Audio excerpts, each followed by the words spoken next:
Now a play fake here on first down. Deep drop. He's going to air one out.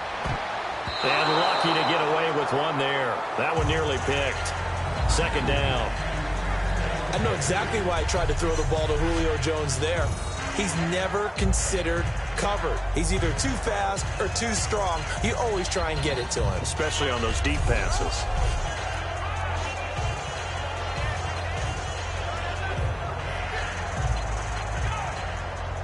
Second down now after the incompletion.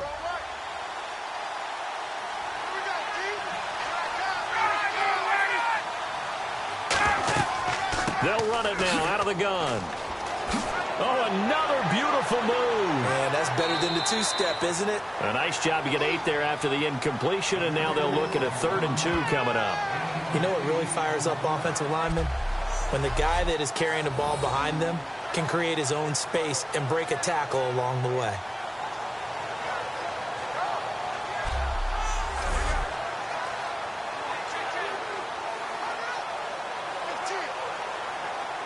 Two yards to go here on 3rd down.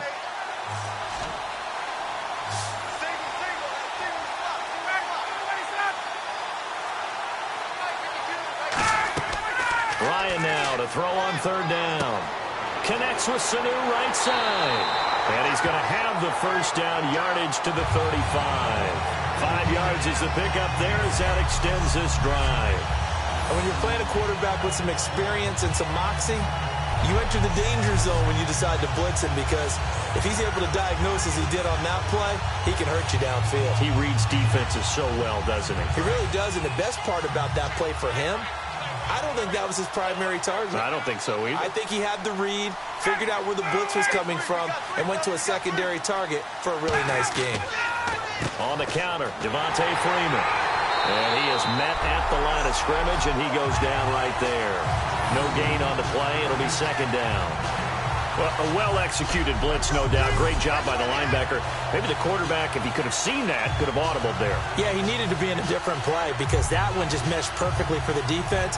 All the gaps were filled except for the one the offense really wanted to run through, and that was filled by a big man wanting to make a tackle. And he made a great tackle.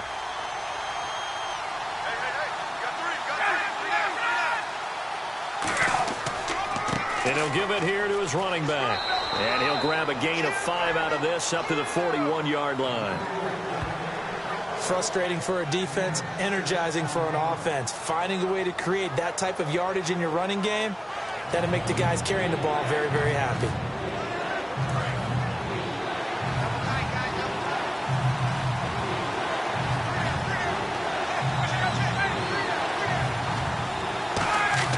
Now Ryan. And it's complete. Hooper. And he's got the first down, yardage before being taken down at midfield. And Brandon, from our time in college football, where receivers weren't running the traditional NFL route tree, one thing they did learn, find open areas, find soft spots, and set up and catch the ball. And I think we just saw that there. Yeah, we saw that indeed, picking up the first.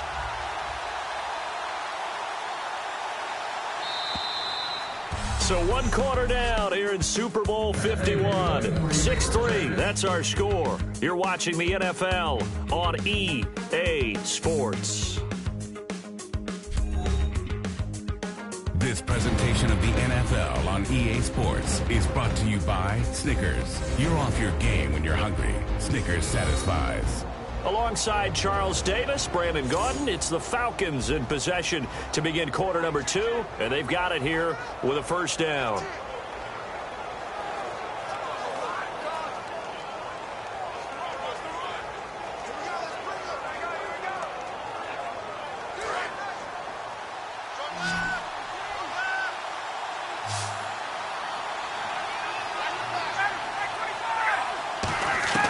From midfield now, here's Ryan. Getting it out left side to Sanu. 5 yards on the catch there, brings up second down. In so many ways, throwing the hitch route is actually one of the safer things an offense can do. Get the ball out to the receiver as fast as possible, hope he's got man-to-man coverage, and hope that his athleticism wins on the perimeter. 2nd and 5.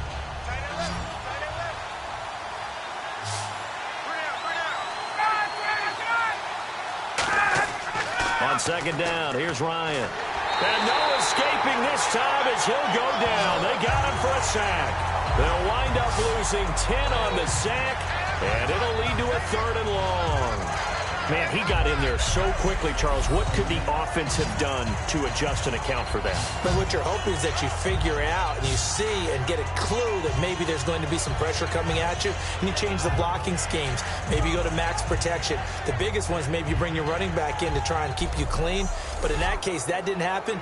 0 accountability, and a sack resulted. 9th play of the drive coming up, and certainly not an easy one on 3rd and long.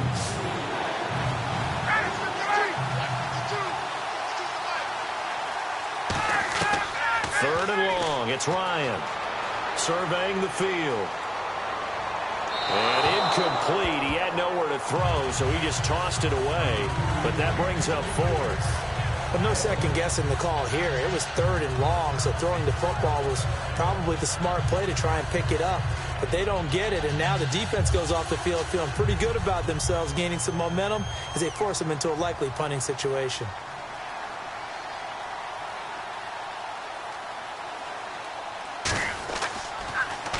And he gets it away, a directional kick going toward the sideline. And this punt will go out of bounds. I think it'll be inside the 25, and it will. Right at the 24-yard line is where they'll spot it. Out comes the New England offense to see what they can do this time.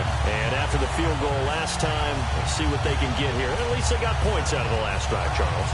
I've never met an offensive coach that didn't want to drive to end with a kick.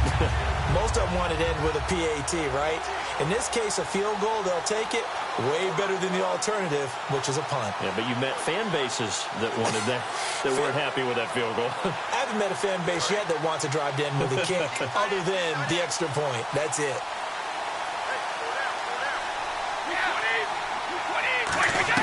The drive starts with a handoff to Blunt. And he'll fight forward to about the 27-yard line. Give him 4 yards there. It'll be 2nd and 6. No, that wasn't an explosive run. That wasn't one that took it all the way to the house. But, boy, for a team that's had trouble running it the entire game, that's the kind of run they need, hopefully, to get themselves kick-started. See if they stay on the ground for 2nd down.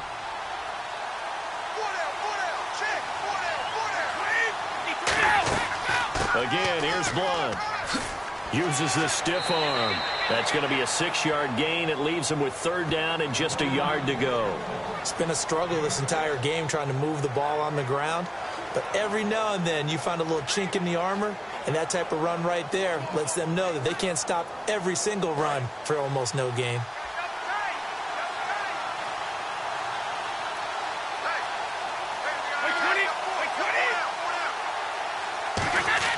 Brady to throw on 3rd and 1. And he's got Bennett. And he will have a 1st down here at about the 40. They get 6 on the pickup there as the drive will continue. So much goes into a successful play, doesn't it? How about that play action there? Freezing the defense just enough to bring the tight end free downfield for the completion. So the offense has it 1st and 10.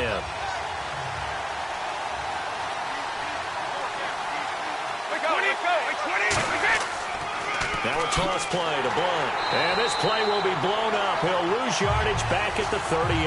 That's going to go as a loss of 2, and it'll be 2nd down. As I watch that play unfold, stereotypes were being broken left and right. As a corner, you're often back there guarding against the pass. But how about that diagnosis and read and getting into the backfield and making a nice play and a tackle?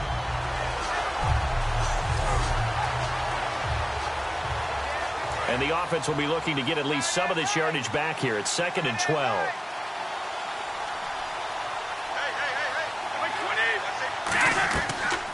They'll run it now out of the gun.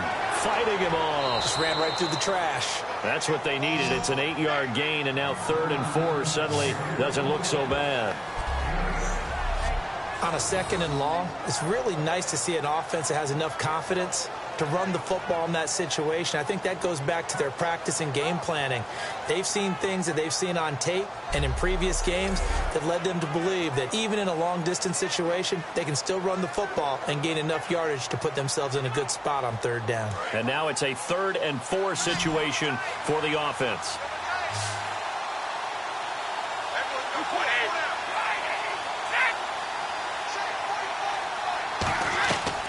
fake the handoff. Now Brady. And he's going to go down. They sack him back at the 42. Grady Jarrett in there to get him for a loss of 3, and it'll be 4th down.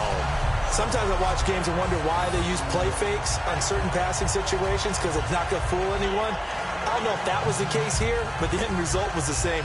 No one fooled. The quarterback was hit.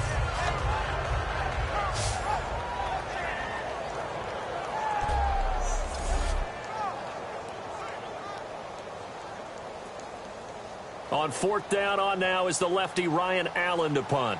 Eric Weems back deep to return it.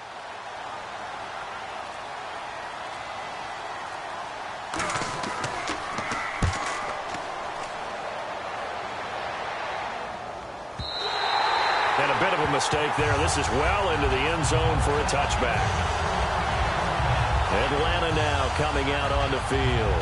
And they'll be looking to avoid what happened last time, which is punting the football. But when you look at how teams play the game, that complementary football comes into play. How do I take care of my defense? How do I take care of my offense?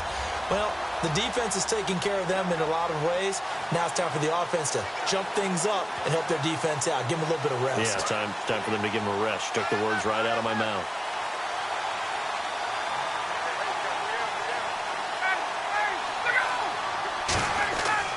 The drive will start with a carry by Devontae Freeman. And he's able to plow forward up to about the 29, just shy of the 30. 9 yards is the pickup there, and they'll have a 2nd and 1. First play of the drive, let's give credit all around. Excellent blocking, but the guy carrying the ball, he was the finisher. A really nice run.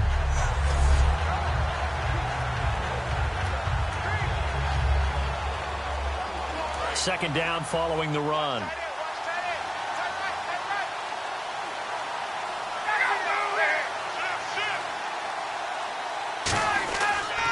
Coming left, it's Freeman. And this carry not as productive. He's swallowed up at the line of scrimmage. 2 Patriots there to bring him down. That was an example of excellent defense there. They stumped him. So now he brings up a 3rd down situation. If I'm calling plays here, I make sure I put in the hands of my quarterback and get it to a receiver real fast. I'm not running the ball here.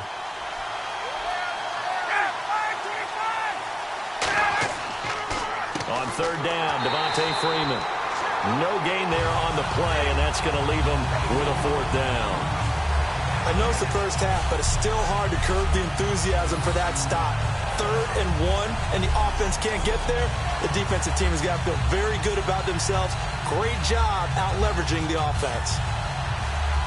Here's Matt Bosher now, as he'll kick it away for the 2nd time.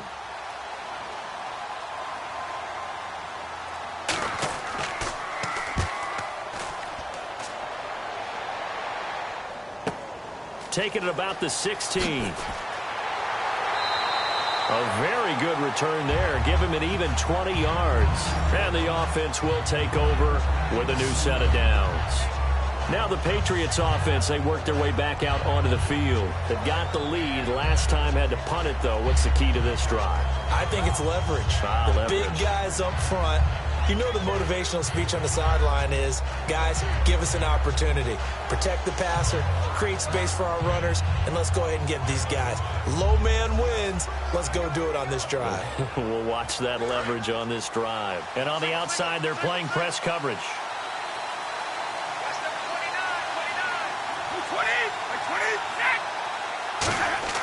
Now a play fake here on 1st down. And this is going to be incomplete. LeGarrette Blount was the intended target. And that'll bring up 2nd down. Well, you mind if we go off topic for a second? No, let's go. I like to do that randomly. AFC playoff contenders for this year that didn't make it last season. Who do you have that might get in? Well, I think Cincinnati's got to be considered there. Maybe they'd have an offseason that's calm, and they go into this season and try and get back to the playoffs where they've been perennials. How about Denver? Yeah. Remember last year, they didn't have the quarterback to start. Trevor Siemian played pretty well overall, but maybe they can get solidified there and ride that strong defense right back into the playoffs. I'm going to give you a little bit off the pace. Indianapolis cannot afford to squander Andrew Luck, one of the better young quarterbacks in the game. They've got to get back to the playoffs. And Buffalo, brand new head coach, brand new people running the ball club. Let's see if they can figure it out, because I think defensively they can be awfully strong. Play action. Now it's Brady. And incomplete. The contact made the ball roam free and brings up 4th down. We know it's not an easy job to go out and catch passes when people are trying to tackle you and knock the ball away. But the bottom line is, that's a pass he's got to have and a pass he should have caught. Here's Ryan Allen now. On for his second punt. He'd take a repeat of his first.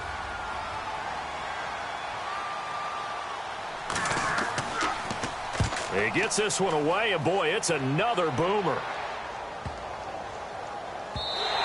And that one hits a little too close to the goal line, and it continues into the end zone for a touchback. Atlanta now coming out on the field, and they're coming off a 3-and-out, my friend. I think they've got to look at that play sheet and go to a spot that they haven't gone before. Time to shake things up a little bit to try and get this offense moving. Okay, so how do you do that? How do you shake things up? You look at what you've called before, realize it hasn't worked Go to so something well, else. and maybe try and find one of those special plays from one of your better players, and maybe try and hit something big and get things going in the excitement area.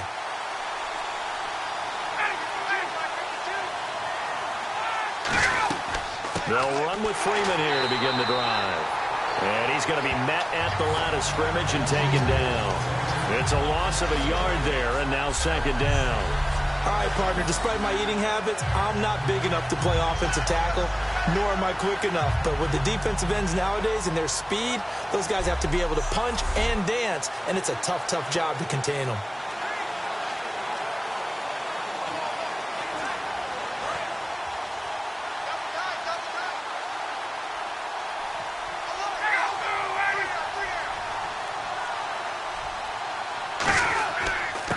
On the handoff, it's Freeman. 17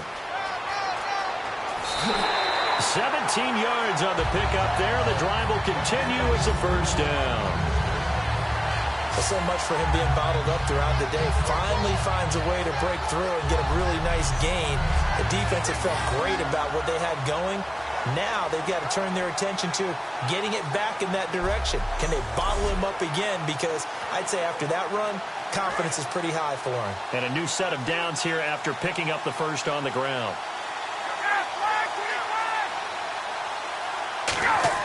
They go play action here on 1st down. He goes underneath to Freeman. And he'll bring it up here to right at the 40-yard line. 4 yards on the pickup, and it's a 2nd down. Everyone's got to be able to catch the football. Doesn't matter what position you play, but if you're on offense, be aware a ball may come your way. 6 yards here to go for the offense on 2nd down.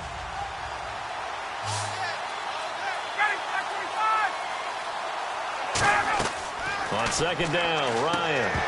And incomplete there. A nice hit. Jars the ball free and brings up 3rd down.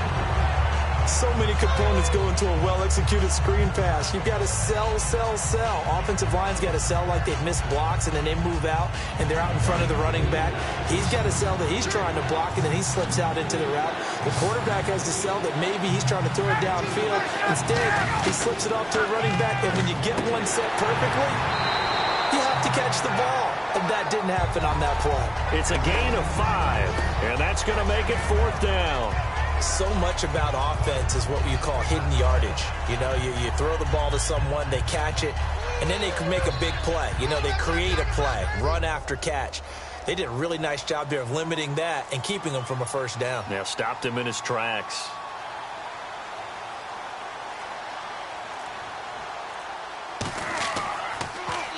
And the kick's away as he angles this one for the sideline. And this one will not be returnable as it sails out of bounds. And now out come the Patriots.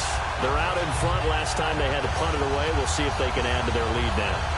They don't want to go out and punt it away again. This team now wants to get a cushion, put people away. They want to run their offense and have it end up in the end zone.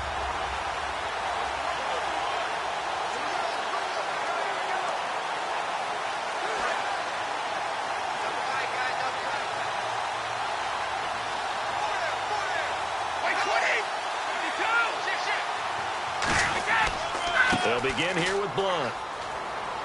And he's able to plow forward up to about the 29, just shy of the 30. It's a 6-yard gain on the ground, and that'll make it 2nd and 4. Well, they certainly got dented with that first down run, so now they've got to be back on their heels a little bit as a defense.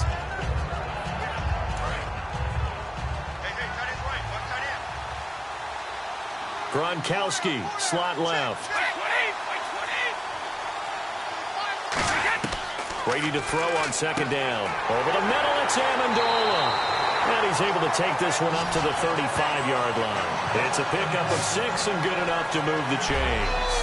That was a nicely run slant route, and what the receiver's trying to do is make the defender think he's going upfield for a deeper route, and then breaks it off, usually after about 3 to 4 steps, and cuts towards the middle of the field. And now what he's trying to do is use his body to keep the defender away from the football and get the quarterback a really nice target.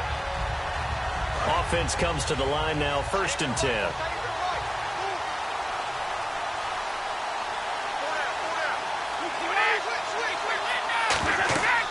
They'll run it now out of the gun. And he'll be taken down, but not before he gets into enemy territory. They got 18 yards out of that one, and it gets him a new set of downs.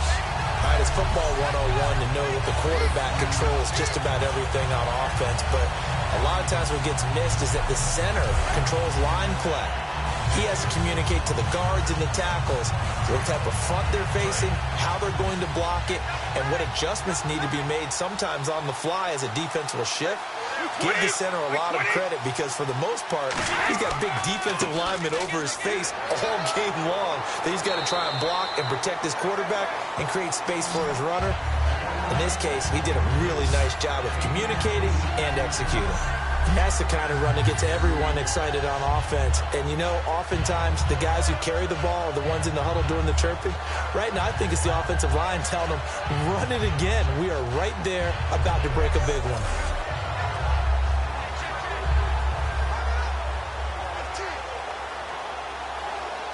And now we're circling here around the 2-minute warning. This is a setup play, trying to get one last one in before the clock warning. 2 minutes to play here in the first half. We're back to Super Bowl 51 after this. A reminder, coming up at the intermission, we'll get highlights of this Super Bowl from Larry Ridley and the crew in Orlando with our EA Sports halftime report.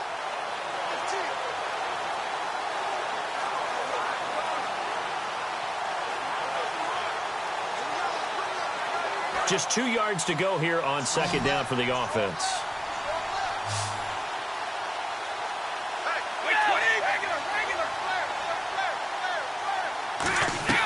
Shotgun now for Brady. Over the middle, that's caught by Hogan. And this time not quite to the 30. It'll be down at the 31-yard line.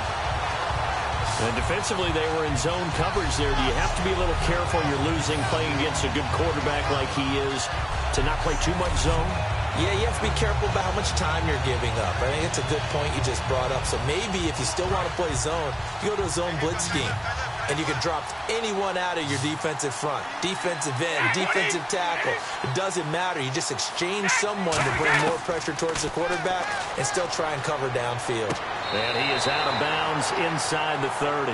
Call it a gain of 3, and it'll bring up a 2nd down. Was that a receiver? Yeah, actually it was. There's a running back who was a receiver on the play. Ikey's been spending time in the receiver drills getting his feet down. Well, those guys out of the backfield, they got to be good, agile with their feet. He showed the agility there with a toe tap. No doubt about it. It's like he'd gone to ballet school. Got the toes down and stayed in bounds. On 2nd down, here's Brady. Toward the sideline, and look at that catch. Dragging the toes, and that's going to be a 1st down. Well done. Let's make this one simple. What a catch, especially the finishing part of getting his feet in bounds, toe tapping, and, of course, foot dragging. A little tapestry, if you will. Oh, I like it.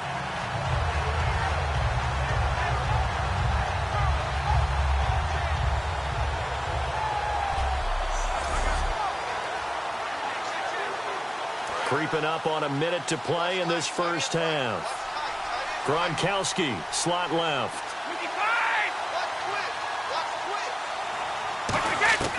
on first down, Brady. This is Gronkowski. And he takes this down to about the 2 before going out of bounds. Gronkowski may have had to miss a Super Bowl with the injury, but he was active in that parade, and now he's back on the field. And I'll tell you what, something you mentioned to me is that he was a big cheerleader for his teammates, never hung his head through the injury, celebrated with them all the way through the title. We've seen superstars in the past, when their team does well without them, they're happy, but they recede into the background. Right? They get out of the way because it does hurt them a little bit. They do have pride. They want to feel like, hey, without me, they may take a little bit of a step back. But with Gronk, you never saw that. You saw him with him every step of the way, cheering his team on, happy for their success. They went 11-0 without him in 2016. I know this. They don't want to try it again. Yeah, they want the big fella back. And that'll give them a 2-score lead here, but I'm looking ahead. They just want to hold it for the final moments here of the second quarter. They don't want to give up anything on the other side. No, not at all, because if they don't, it almost had the feel of an imposing their will score. And right now, they want to make sure they keep that and carry it into the second half.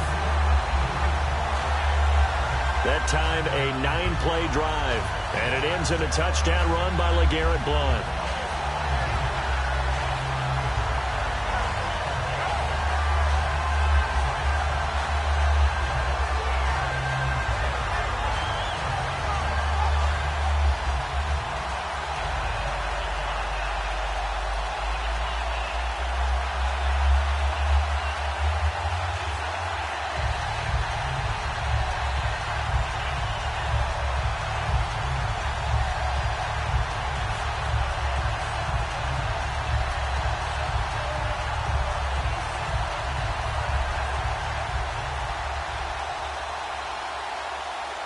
Gostkowski now after the touchdown. He'll send this one away. This is fielded a couple yards deep. Oh, the spin. And he'll wind up about 4 yards shy of where he would have been if he had taken a knee, as they'll start at the 21-yard line. Now the Falcons offense gets ready to head back onto the field. And what do you think goes on here in this situation? If you got the football, you're trailing, you're back in your own territory with just a little time. Do you try something? You're thinking about jump-starting your team, right? You just mentioned it. They're down. They're trying to get back into the game. But you got to figure, if something goes wrong, you may have put yourself in a spot where you may not be able to come back in the second half. Managing risk, this is a big decision here.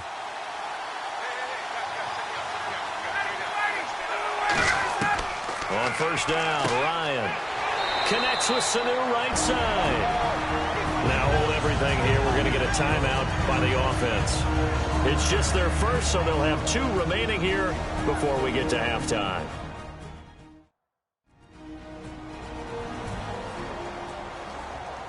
So the offense took the timeout. Looks like they're ready to go as we get set to resume the action.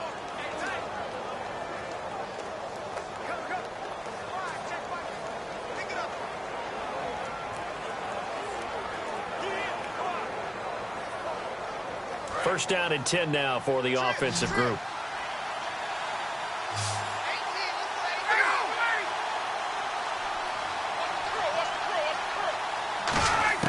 Now Ryan on first down.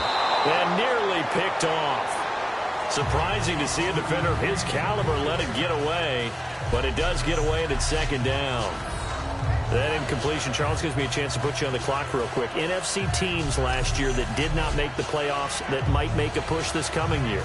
Well, 3 that come to mind right away that we thought were going to be in 2016. Minnesota, remember the start they got off to before that didn't work out so well for them. Arizona, we thought they were a lock to be in the playoffs. In fact, many of us called them Super Bowl contenders. And Carolina, the defending NFC champs going into last season, they didn't make it. So I think that all 3 could return to former glory. I'm going to give you one way off the pace here. You ready? Let's go. The Los Angeles Rams. Ooh. They get the young quarterback going, and that defense continues to live up to expectations. They can make a real strong push in the West. They've got the D. You're right. They just need the O.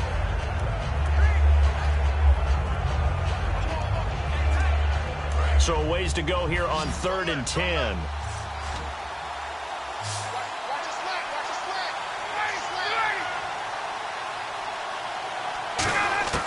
On 3rd down, Ryan. finding time. And he'll just toss it away. So he throws it away, and that brings up 4th down. Well, they've had a pretty frustrating first half here offensively, and that just continued there with that incompletion. Yeah, definitely frustrating for them, but heartening for the other guys. Those stop troops, they're enjoying things right now because they've made it very difficult for them throughout the half.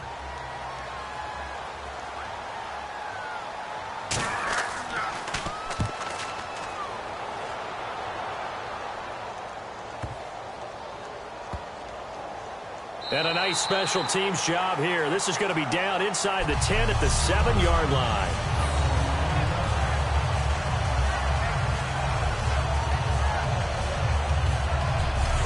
The Patriots offense now, they work their way back onto the field. And the ball backed way up. So thinking with this amount of time on the clock, probably just sit on it. And we'll see these two teams go to the lockers. Yeah, I don't think you want to overthink it in this situation. Either side of the ball. Just go ahead and finish up the half and get on out and talk about it.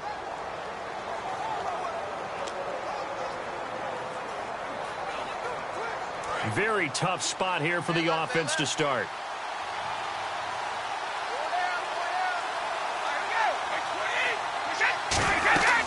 They'll run it now out of the gun. And they'll get him down up past the 15. 11 yards on the pickup, and that's good for a New England first down. Well, there's what we call an even front or an odd front, and an odd front's real easy to figure out. If that guy is lined up over the nose of the center, typically that's an odd front defense. Odd number of people, meaning 3-4 versus the 4-3, which is an even front. You've got to control those guys in the middle. Whether it's the nose or the 2 defensive tackles in a 4-man front, if those guys can't get moved, you cannot run the ball in the middle of the field. And in that play, they were able to actually take care of business. Thanks, Brandon, and welcome to our EA Halftime Report. I'm Larry Ridley. The Patriots right now are doing a good job protecting their house. The Falcons haven't played horribly, but will need to improve if they want to win this one. So that'll do it from here in Orlando. The second half of Super Bowl 51 still to come as we rejoin Brandon and Charles in Houston.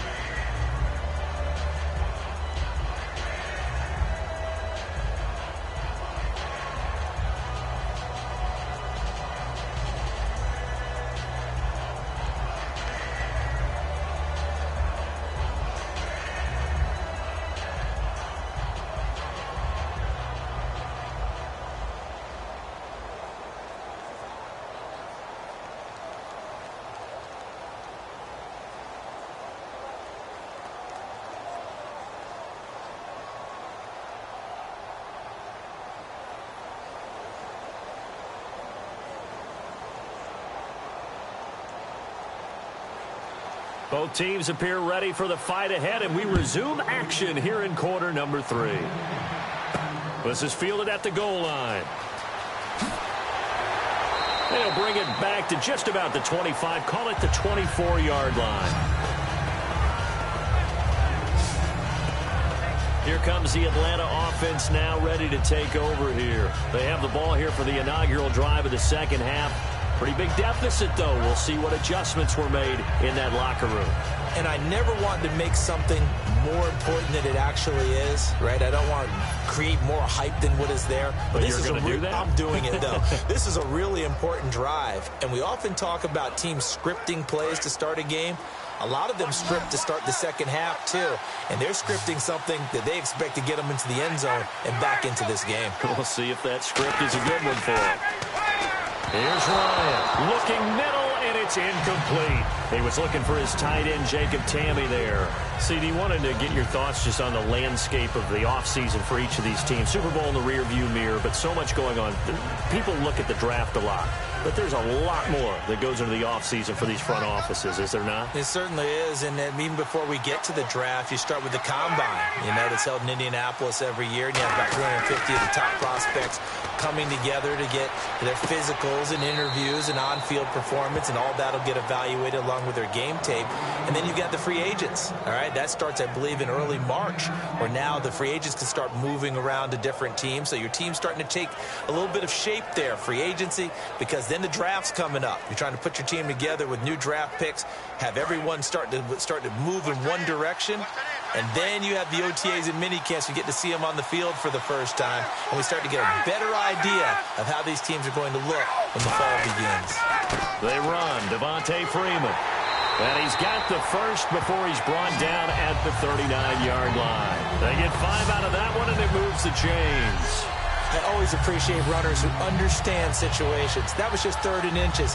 No reason to dance around in the backfield and try and break off a bigger play. Just go pick up the first down, and that's exactly what he did.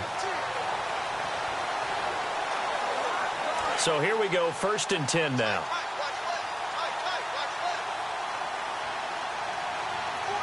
They come up in an offset eye. Freeman again, a 1st down carry.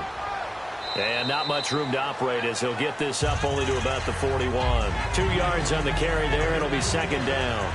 And that's why you see a lot of teams that like to play 4-3 defense, especially against teams that run the ball really well. Because you count on your defensive front, the tackles and the ends, to eat up the blocking in the offensive line and keep that guy in the middle clean so he can roam to the football and make a tackle. In this case, he introduced himself and said, "Hello, my name is Mike." Out to the flat. That's complete to his running back. A gain of 39 that time.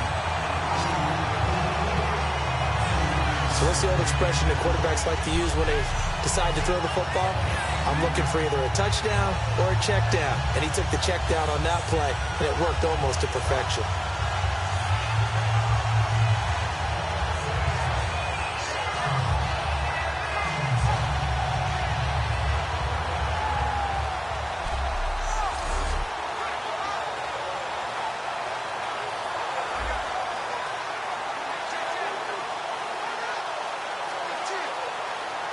And the next snap coming inside the red zone here.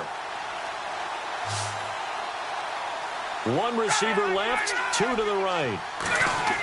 They go play action here on 1st down.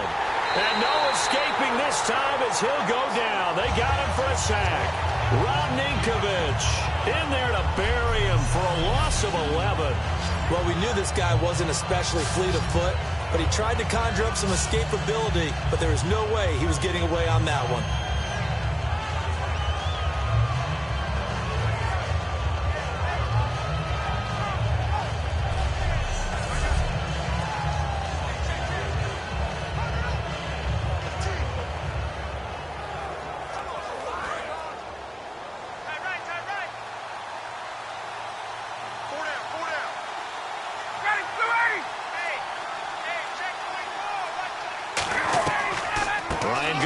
Freeman on the draw. And he will cross the 30 down to the 29-yard line. He'll get 3, but it leaves him with a big hole here on 3rd and very long.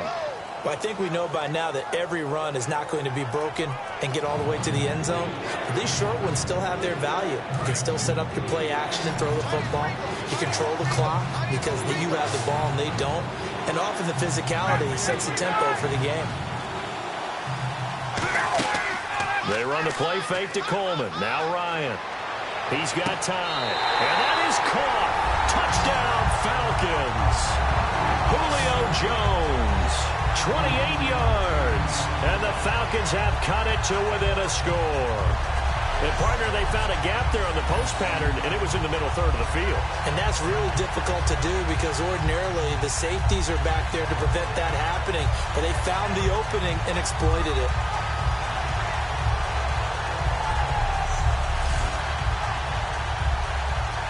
Now Matt Bryant on for the point after.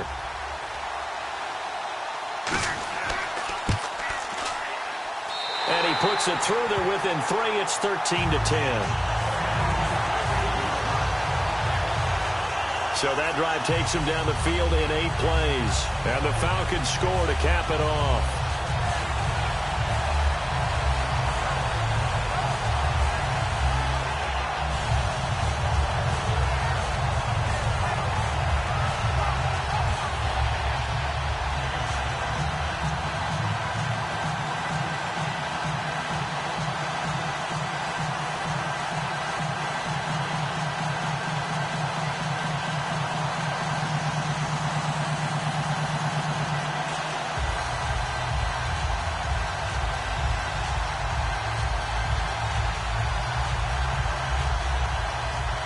after the touchdown, it's Bosher to kick it away. Fielded about a yard deep. And he'll bring it a few past the 20 to the 23-yard line. The Falcons defense gearing up as they take the field.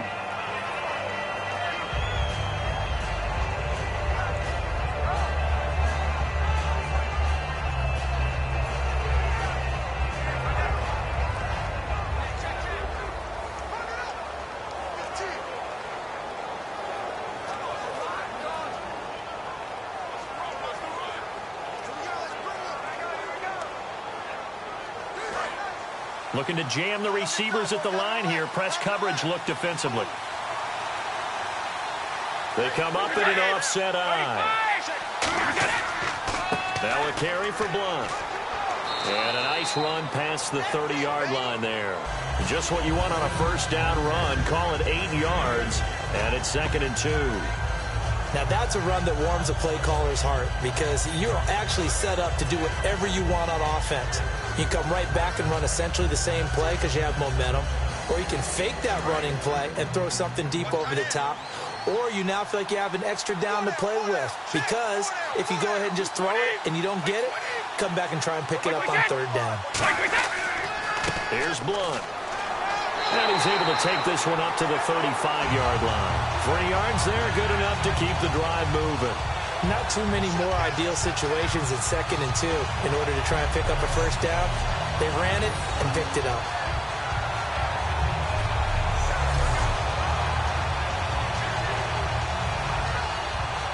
And a new set of downs here after picking up the first on the ground.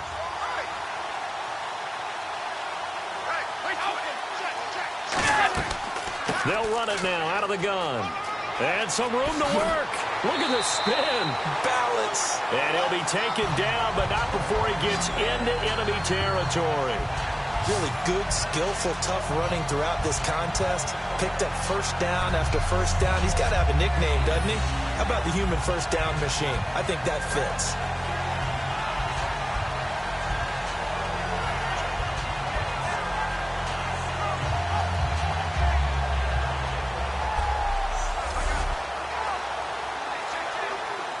Fresh set of downs here.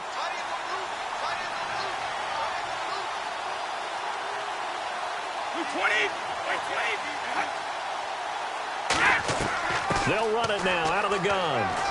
And he'll be taken down right around the 41-yard line. 8 yards on the pickup, and now they'll have some options on 2nd and short. They've been running it well all game, and why not? The big guys up front, they're just having a ball creating monster holes for their guys to run through.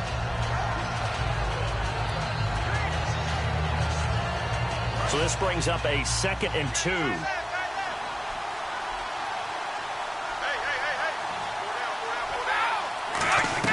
They'll run it now out of the gun. And for one of the first times tonight, he's going to be held up at the line of scrimmage.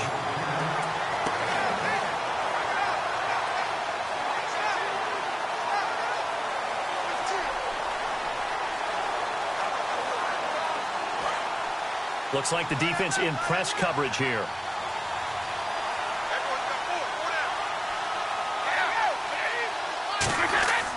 They'll run it here with Blunt. Calling no gain there, and it leads to a 4th down. And that's one of the few times they've been able to contain him. He's had a heck of a game, and maybe he's getting a little bit tired from how many times he's carried the ball. But I always think back to what all those old coaches say. The ball's not that heavy. Keep carrying it, kid. Here's Ryan Allen now as he's on to punt for New England.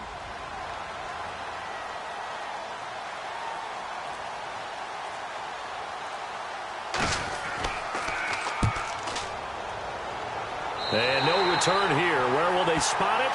They say just outside the 20-yard line.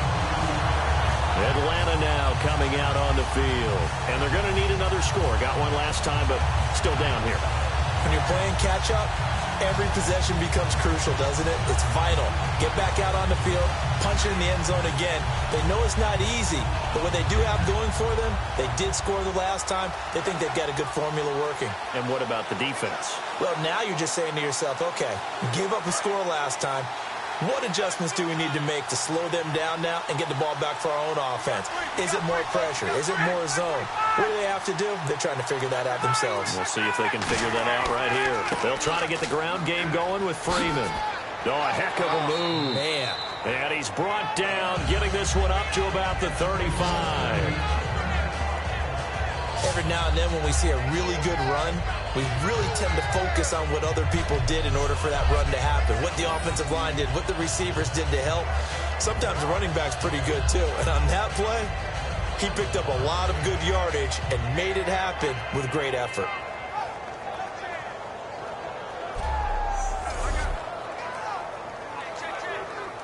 So the run moves the chains, and here we go on first down. Freeman, the lone man in the backfield. And he'll get it up the middle. And he's got some space here.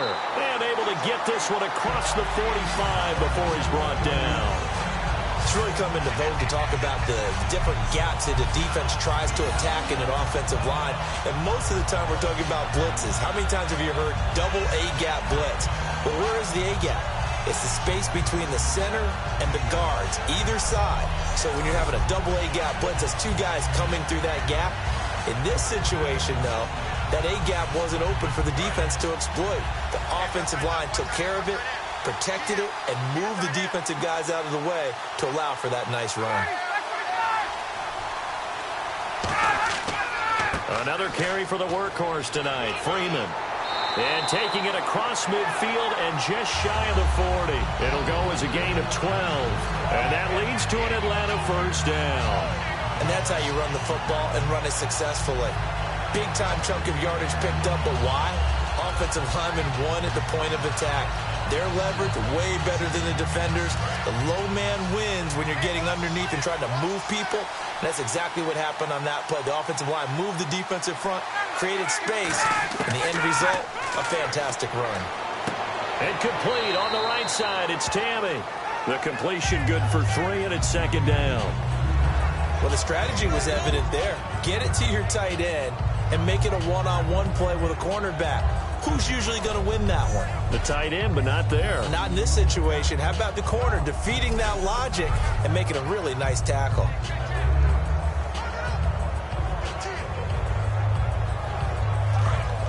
And on the outside, they're playing press coverage.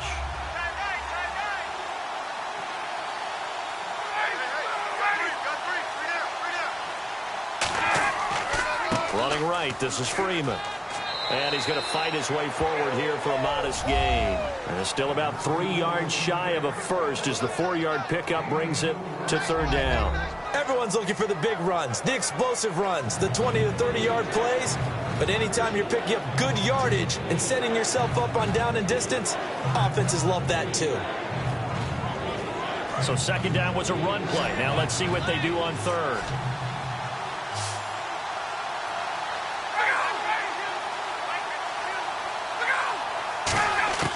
Ryan now to throw on third down. Finding Gabriel complete. A pickup of 5 that time and a first down. Never make the mistake that the slot receivers, especially the little guys like we're watching here, are just quicker than fast. A lot of them combine quickness and speed, and they catch a lot of footballs as we just saw there.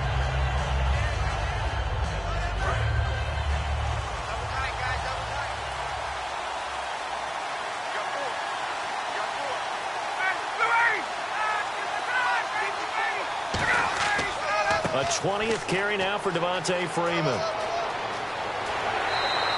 It's a pickup of 19, and it'll give the Falcons a first down. I love when a play results in a game that I can actually kind of fall back on one of my favorite adages, and that is anytime there's a run over 10 yards, it means that the offensive line did its job, but you know who else did? The wide receivers. Because the first 7 yards kind of belong to the offensive line and the running back. Anything after that means the wide receivers did a great job of blocking downfield, being willing to mix it up, and give them some more space to gain additional yardage.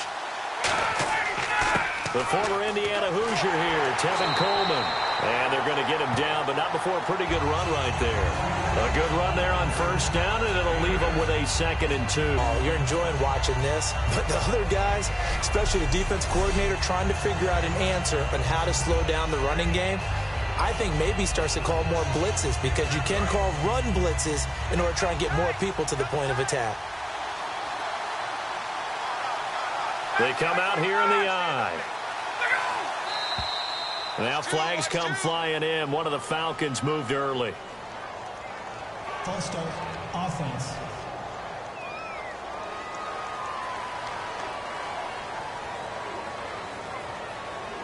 Still 2nd down.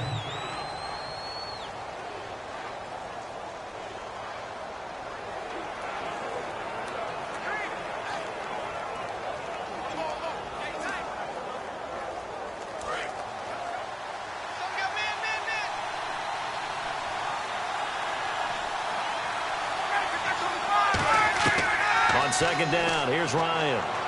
He's got time in the pocket. And he's got his star receiver. It's Jones for the Falcon touchdown.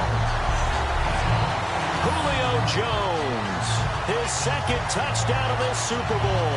And the Falcons have retaken the lead. I know we often laugh, and sometimes we even exalt the guys who are great trash talkers and give us some really funny lines. But the bottom line is absolute production on the field. His 2nd touchdown of the game, and they lead. And now they'll be looking to their defense to preserve that lead. Here's Bryant for the extra point. And that will make this a 4-point game. So that drive consumes 9 plays all told. And the end result, an Atlanta touchdown.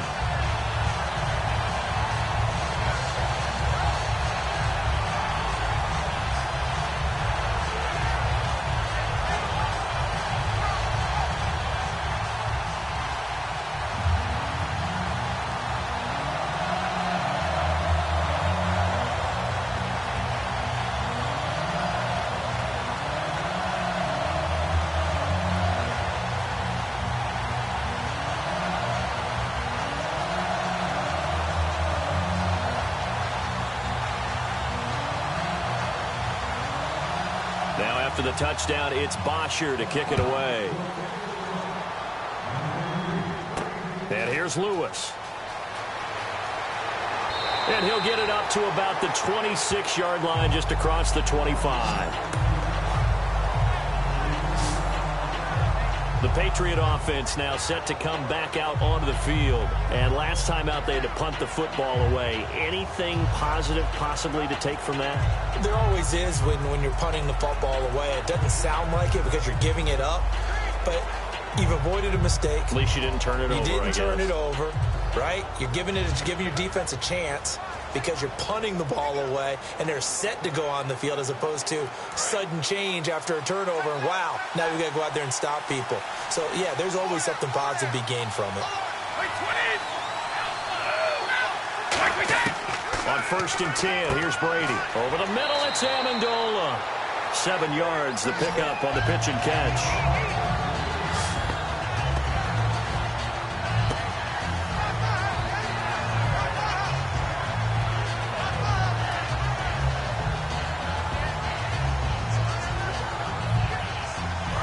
Remaining here on 2nd down.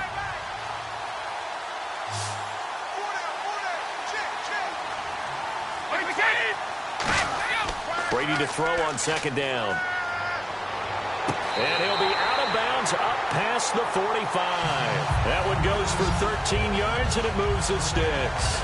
I know many people like to throw to the tight end, maybe in a little flexed out position because he creates mismatches with his size. The slot receivers do the same thing with their quickness, their speed, and their route running savvy.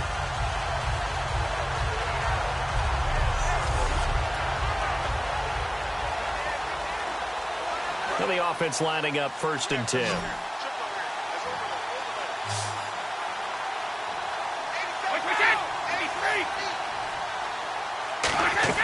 Now a play fake here on first down.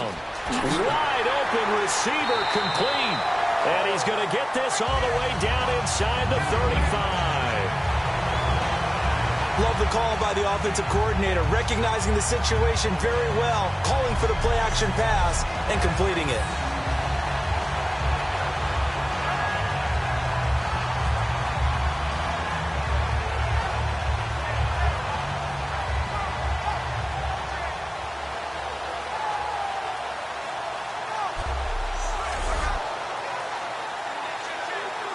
So the offense has it 1st and 10.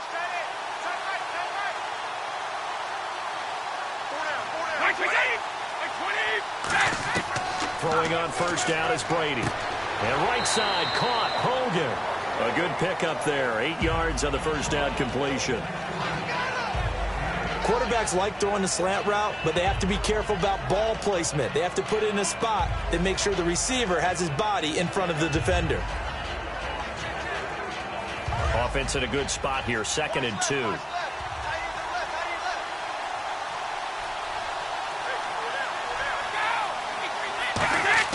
Brady to throw again. And no escaping this time as he'll go down. They got him for a sack. Jonathan Babineau coming hard that time. He's able to run him down for a loss of 12. And no matter what the situation, the O-line just hates that because they feel like they didn't protect little brother back there, right? Man, that's just so difficult for them because just think about every single play. When you decide to throw the football, you're dealing with some of the best athletes on the planet. You talk about guys, if they weren't playing football, they'd be starring in the NBA at power forward. It's a really difficult task. And the dreaded 3rd and long here for the offense. 1 quarter remains in Super Bowl 51. We'll return with more after this. You're watching the NFL on EA Sports.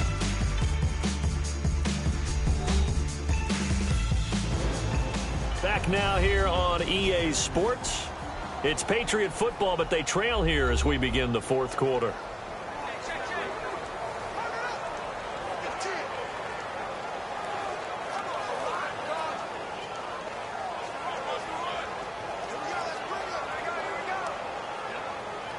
And the O-line will have to do a better job protecting here on 3rd down after that sack. From the gun, it's Brady. Dumps it off to Lewis.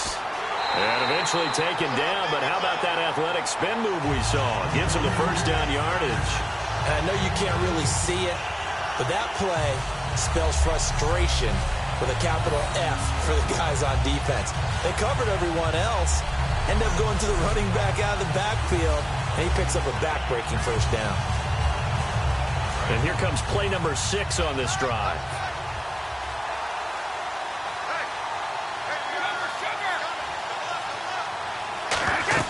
They'll run it now out of the gun. And he will lose yardage here back at the 23-yard line. And now we'll get a stoppage here. There appears to be an injured Falcon on the field. While the training staff takes a peek, we'll take a break.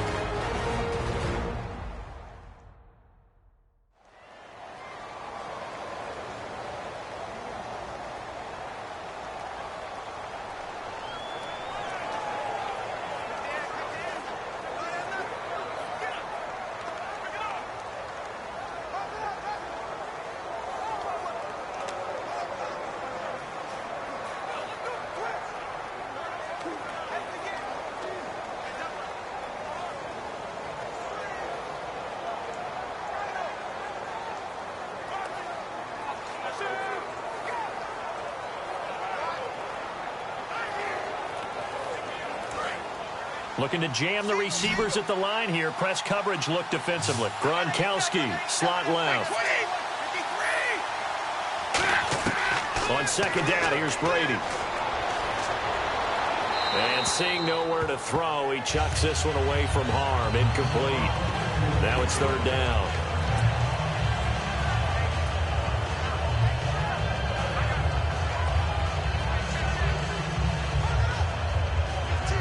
Ninth play of the drive coming up, and certainly not an easy one on 3rd and long.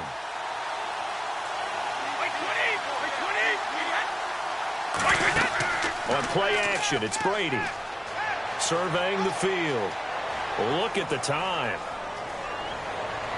And incomplete. He had nowhere to throw, so he just tossed it away. But that brings up 4th. And nobody was open downfield there. Looked like a pretty clear throwaway. Yeah, definitely was that. I'm wondering why there wasn't intentional grounding. I know they're saying there's a receiver there in the area. Those darn quarterbacks, they get away with everything. Spoken like a true defensive back, Mr. Davis. Did that come out? It did. Okay. And Gostkowski's kick is good. And that'll bring him back within a point. All right, so this one's now back within a field goal. And if anybody tells you they see how this one's going to end, I'd have to say they're probably lying, Charles. And this game's had more twists and turns than a good mystery novel. And I have a feeling we've got a few more twists and turns in store for us before they shake hands here.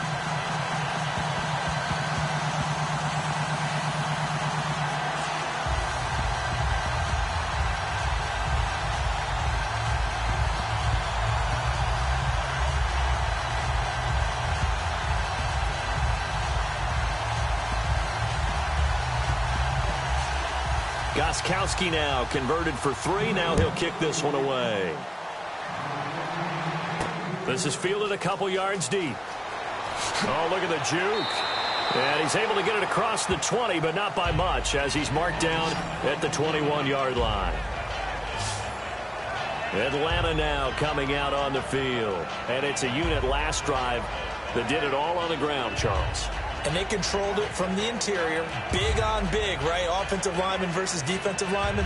But you know, in order to keep the football moving downfield, other people have to get involved as well. Your wide receivers, your tight ends, lead runners, anything that you have possible to get in front and keep the ball moving. And now the defense may be looking out for a pass coming up.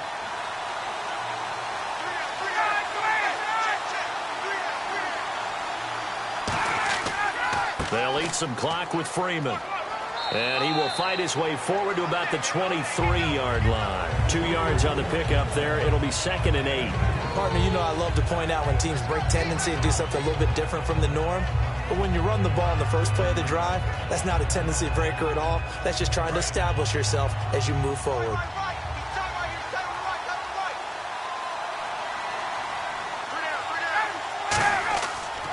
Freeman again.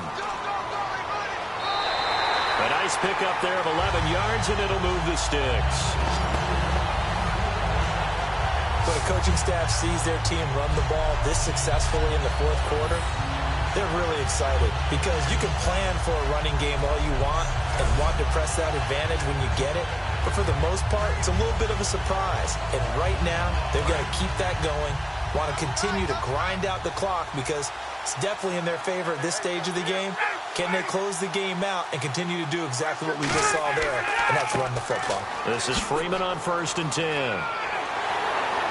And brought down, but not before reaching the 45-yard line. Give them 11 yards that time and a new set of downs. I've got zero rooting interest in this game, but this is a lot of fun to watch. When you watch a guy get with his offensive line and have that great relationship, and I think it has to have been built during the week, during training camp, throughout the season, sitting and watching tape together, finding where their creases are, the gaps, knowing how guys are going to block. And right now, he's almost unstoppable.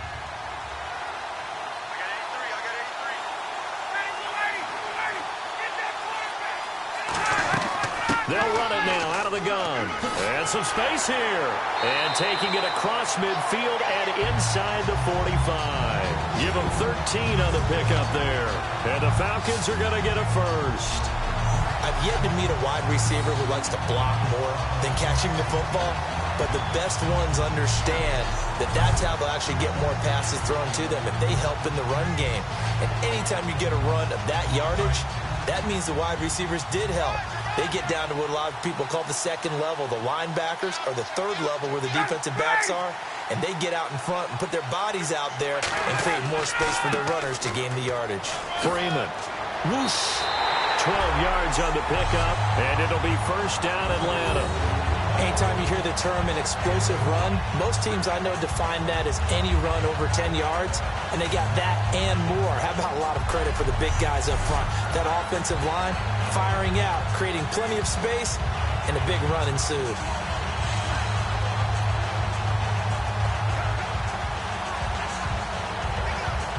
So the run gets them the first, and now they operate with a fresh set of downs.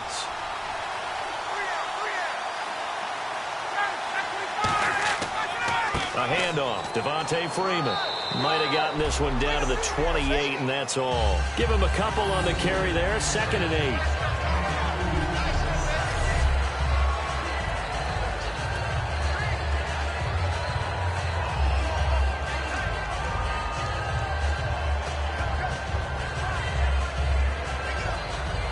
And here comes play number 6 on this drive.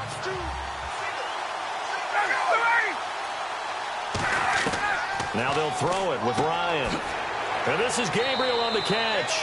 Only 3 yards on the catch. It's 3rd down. When you see zone defense and you know you've got a drag route on as your primary call, you've got to be really careful as a passer about how far you let your guy go because he might wander into some tough coverage.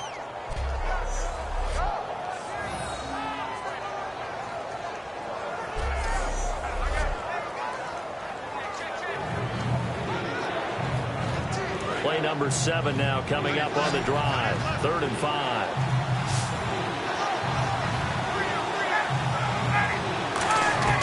From the gun on 3rd down, Ryan. He finds Coleman. And he'll go out of bounds in the red zone just inside the 20.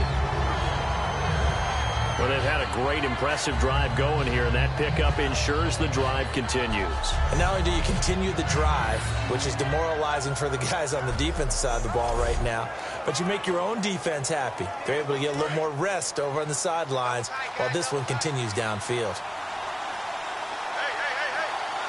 Freeman, the lone man in the backfield. He'll get the football here.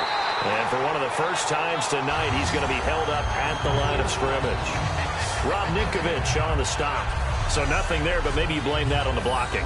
Yeah, at some point, you've got to win at the point of attack. And on that play, that was all the defense. They made it happen.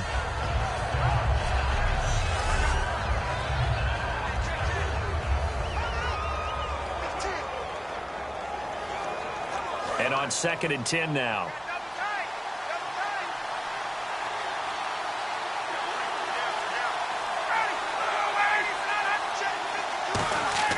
Now Ryan on 2nd down. And this is incomplete. Patrick DeMarco, the fullback, the one he was looking for. And it's 3rd down.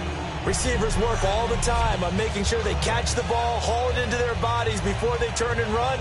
A little bit of loss of focus on that play.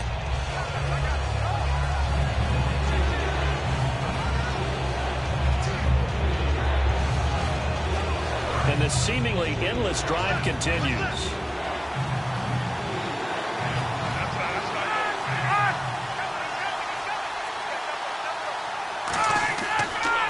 Here's Coleman. And they'll get him down right around the 16. Just a gain of 2 there, and it's going to bring up a 4th down.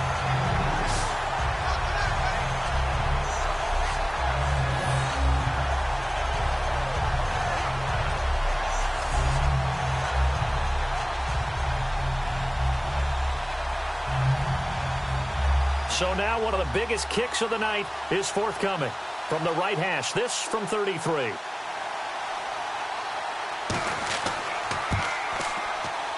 And the kick for the 41-year-old is up and good. And they add on and get a little bit of a cushion. It's 20-16 now. So they get the 3 here, but you wonder whether that's going to be enough. Yeah, I mean, you've now made it so they need a touchdown rather than a field goal to catch them. But you're right. If they'd gotten 6 out of that drive, this would be a much different game.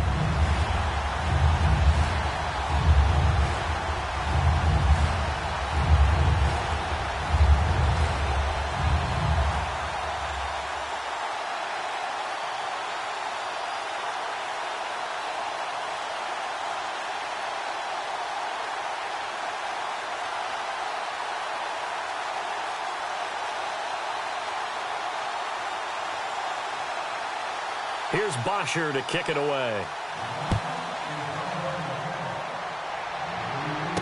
Fielded about a yard deep. And he'll take it up past the 25 to the 26-yard line. And the Patriots gearing up to go now. And a methodical drive last time, but they couldn't get that knockout blow. They had to settle for 3. But you got to like what they've been doing along the way, right? It's almost like the body blows, the setup punch. As you said, they didn't get the knockout blow here, but that doesn't mean it can't come later in the game on another possession. And the defense on the other side, maybe a little gas. Yeah, right? A little tired. And if nothing else, they just feel relieved getting upfield only giving up 3. They don't exactly feel like they've handled the offense.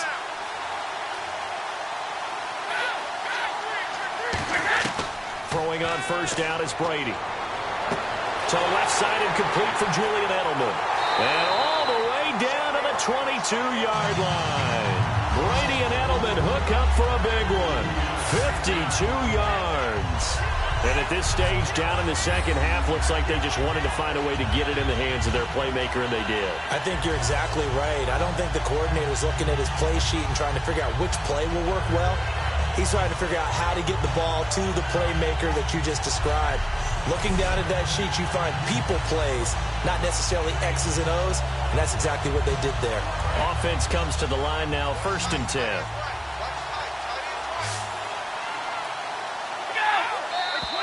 Now flags come in. Looked like one of the Patriots might have moved. False start, offense.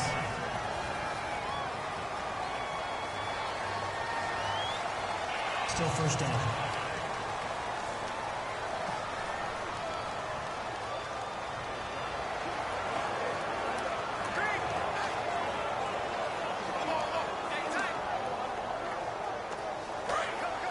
Looks like the defense in press coverage here.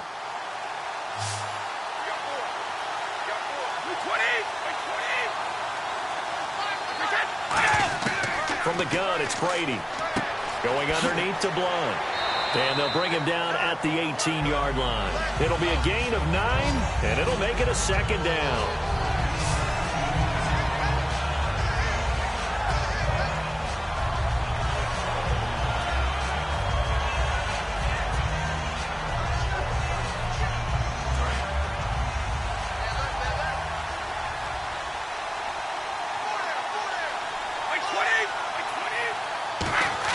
On 2nd down, here's Brady.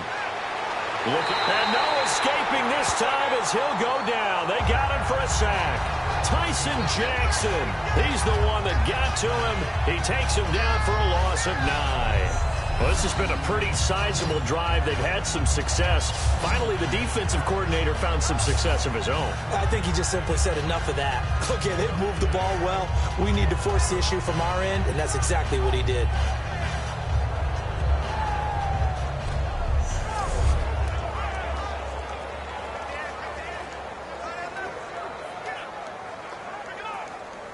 A long way to go for the offense here on 3rd down.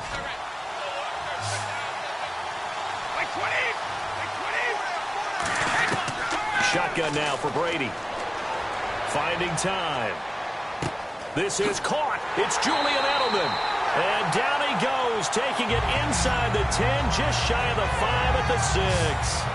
Okay, so now the question, how did he get that wide open? Well, we both know that he shouldn't, because from the time they handed out scouting reports before this game, he was circled, starred, everything. Find him, cover him.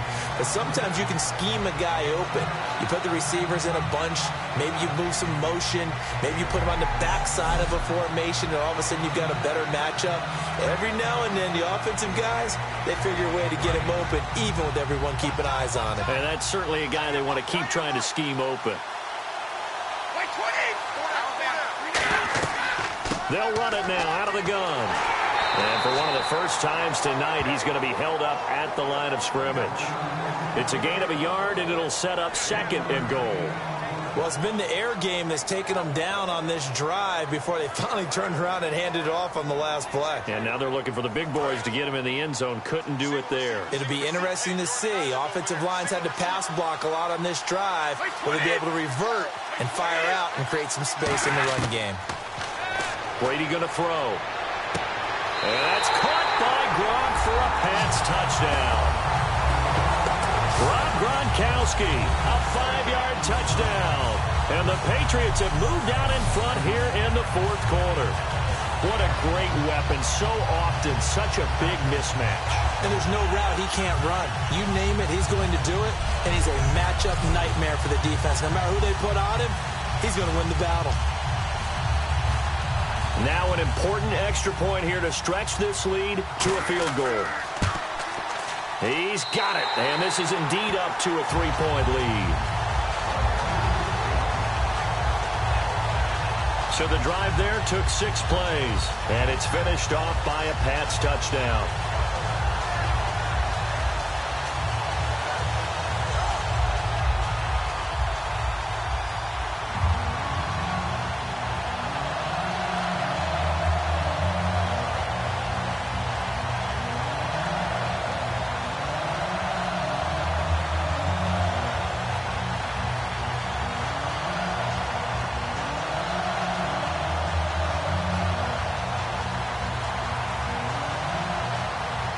Gostkowski now, after the touchdown, he'll send this one away. This is fielded at the goal line.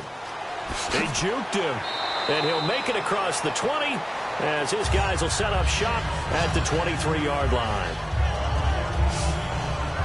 Here comes the Falcon offense now as they get set to take over here. And they had a long drive last time, but they had to settle for a field goal, and I'm sure that's how it felt to them, settling. They probably should have gotten in the end zone. Yeah, not out-and-out joy, right? Because that's what you get when you put the ball in the end zone. But there are benefits to that type of a long drive. Your defense gets a chance to take a break, adjust a little bit, maybe get themselves ready to get back out on the field and play a little bit better. So they'll take the benefit. Maybe wore down the other defense. We'll see. On first down, Ryan. He goes underneath to Freeman. And he's able to get out to the 32, Brian. And it'll be second and about a yard. All right, I'm going to show my age here a little bit. We used to talk about running backs catching the ball as safety valves. Nowadays, they're a big part of the passing offense. Quit acting like you're so old. You're only 65.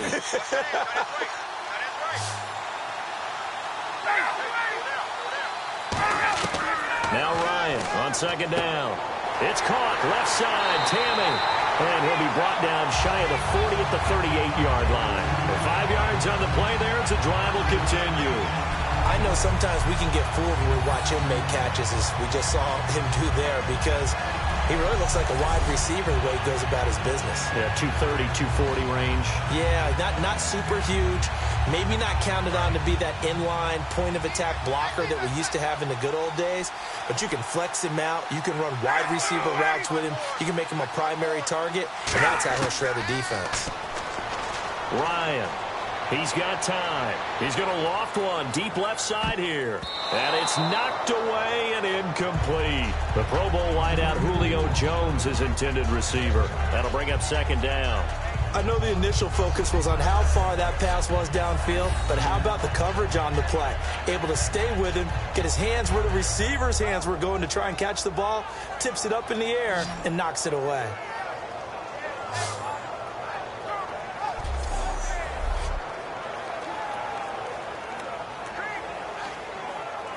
Second down here after the incomplete pass.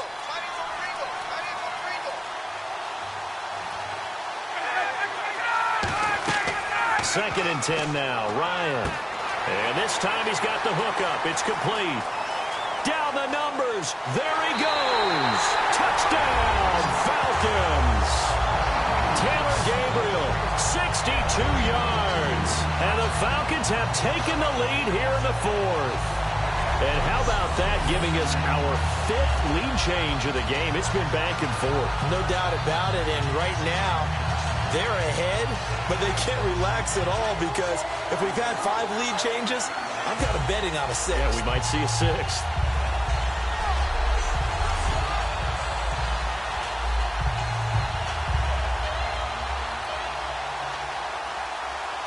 Bryant now to tack on the extra point.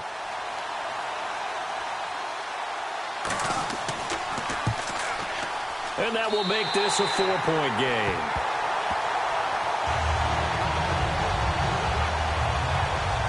A drive there of just 4 plays. And the Falcons score to cap it off.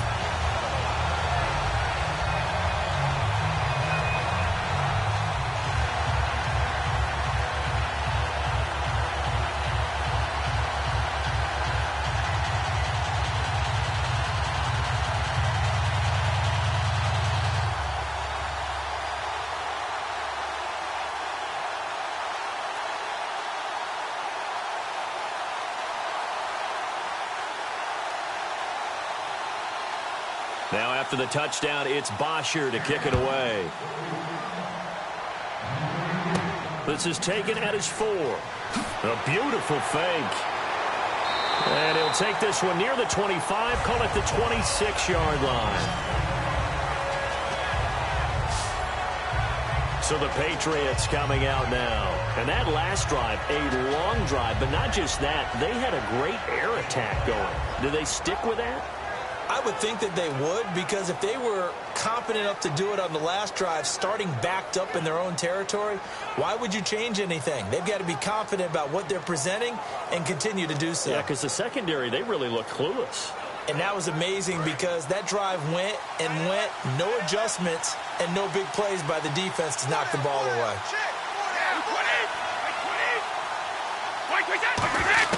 Brady now on first down. And he gets this up just shy of the 30 to the 29 before he's out of bounds. It'll be a gain of 4, and that'll make it second down. All that practice time came to fruition on that play. All those timing routes that they work on through training camp, OTAs, minicamp, and just regular season, they got it done on that one. An outcut, ball was delivered, and picked up the completion. And leading here late, so a chance for the defense to really close out this game if they can halt the offense. On second down, here's Brady. The throw left side, complete to Hogan. Give him 17 yards that time as that'll move the chains. And with that last play, he's now up over that 300-yard mark. And in today's NFL, it almost feels routine. And I hate that when you talk about a 300-yard passing game. To me, 300 yards still signifies excellence, and he's achieved that in this performance. So this offense really needs to make something happen here late in the 4th with the football.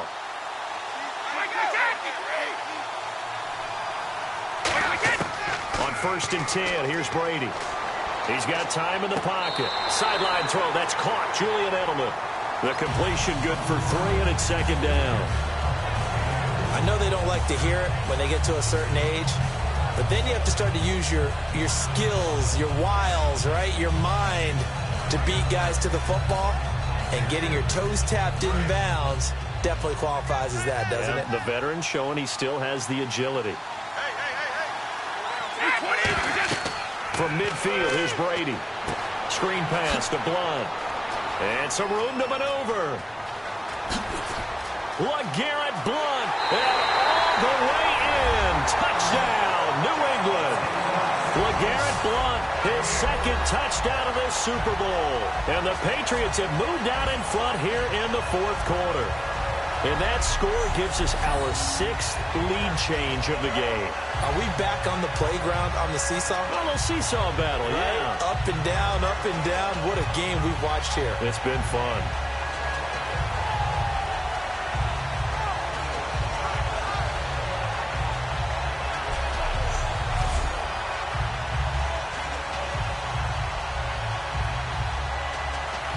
Now an important extra point here to stretch this lead to a field goal. He's got it, and this is indeed up to a 3-point lead. So that drive, 4 plays, and it ends in a touchdown run by LeGarrette Blunt.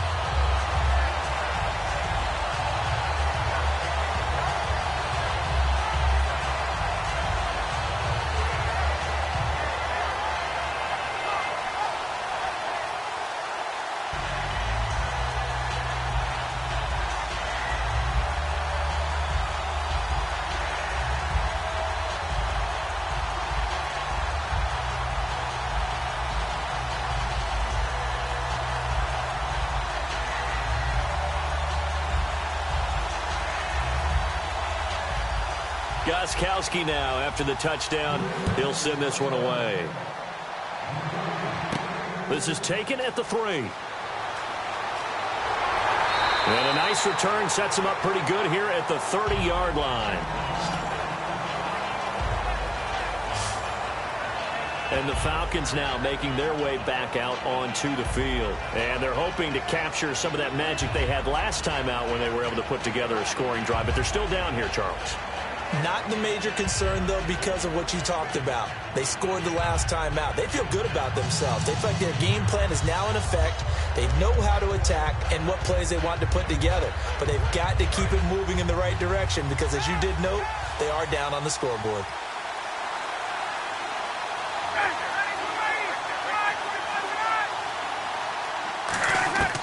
On first down, Ryan connects with Sanu right side. And able to get this one across the 45 before he's brought down.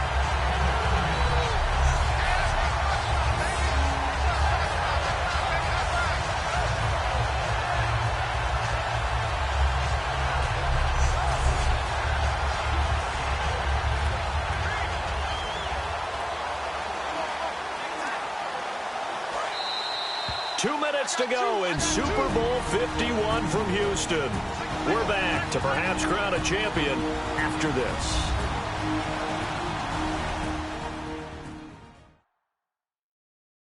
So it's Falcon football as we welcome you back. And let's see what they've come up with offensively after having time to talk it over.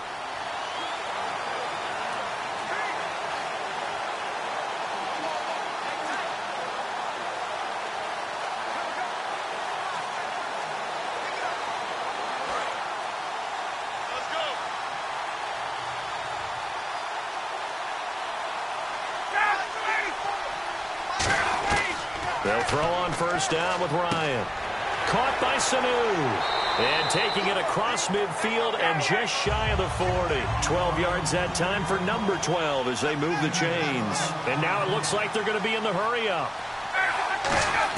Back to throw. Toward the sideline, and look at that catch. Dragging the toes, and that's going to be a first down. Well done. They got exactly what they wanted there. Out route, catch, get out of bounds, stop the clock.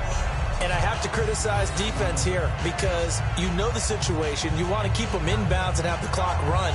So I'm sitting on the outside portion of the field and not letting them throw an out route. Throw anything inside and I'll make the tackle. An out route?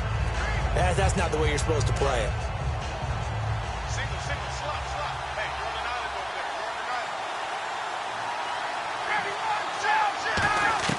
He'll look to throw. His throw incomplete. It's always tough for the guys throwing the football when they think they've got a completion and the ball's almost there, and then someone sneaks a hand or two in and bats it away.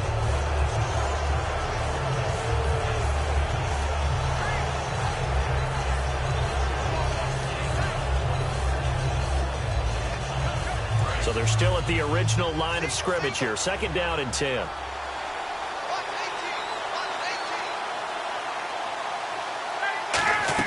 They'll look to throw. Surveying the field. And the hit jarred it loose. It's incomplete. Everything about that play tells you about today's NFL offenses and what they're asking out of running backs. You can't just be a guy who can run the football. You have to be able to catch it as well. And he didn't get that done on that play.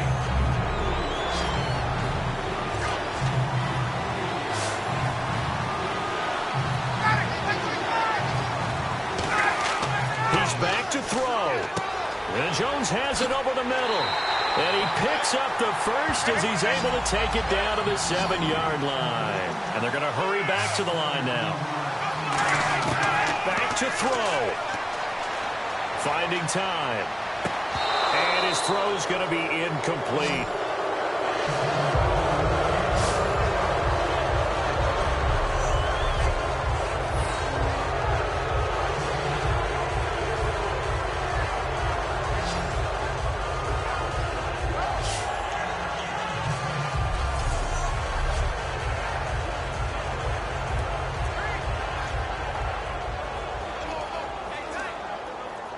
offense walks to the line for play number 7 of the drive. Alone to the right is Jones. Here's Ryan. To the sideline, and oh, a nice catch there. Made sure the feet were inbounds, and they were. I wouldn't be surprised to see the next step in utilizing this position is to actually utilize more of a scat back in this spot, because we saw the catch there, right? He made it. He's a bigger, stronger guy, maybe not quite as elusive as maybe someone else you would put there. Yeah, didn't get the big yardage there you might out of a smaller back. An extra defensive back in the game here on 3rd and goal. Now Ryan. And he'll just toss it away. So he throws it away, and that brings up 4th down.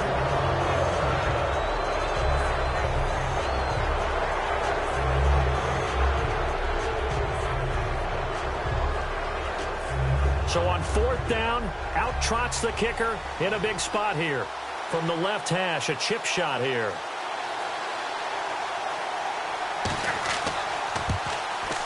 And Bryant's kick is good. And that will tie this game here in the final minute of play. So now then, it's a big kick there to get this game back to even. Now the worry is, did you leave too much time on the clock? Because another field goal could still do you in. Brandon, we're going to see right here. I would expect that after the kickoff, this offense is going to come out throwing. So those first few plays are going to be the key.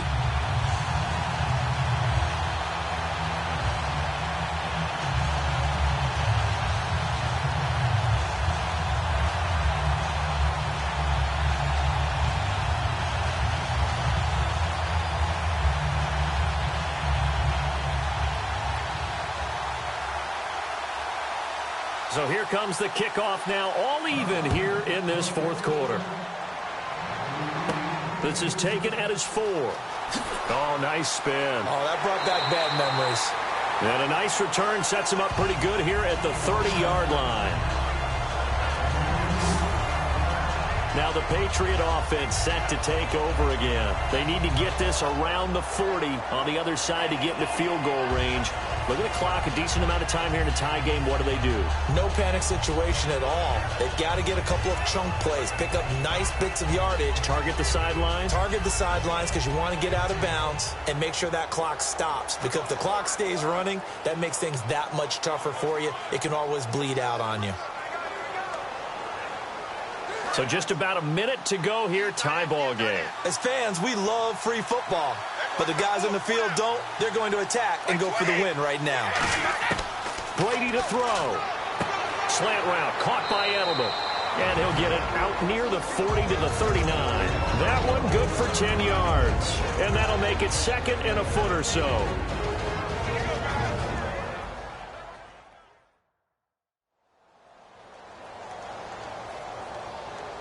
So the offense takes the timeout, and they are back out and ready to rock.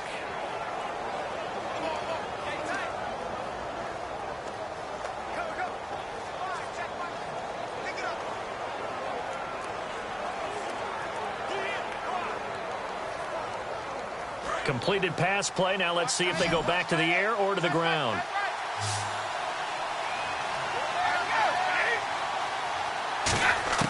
Now Brady. And boy, that one drops incomplete, but if he was hit a fraction sooner, it may have been a fumble. The good signal callers will never go back in the huddle and play the blame game because they need those guys to protect him. But on that last one, his offensive line, they lost their leverage very quickly, and that's why they were able to get to him and hit him as he tried to throw the football and force an incompletion. Incomplete pass on 2nd down. Let's see what the offense draws up here on 3rd.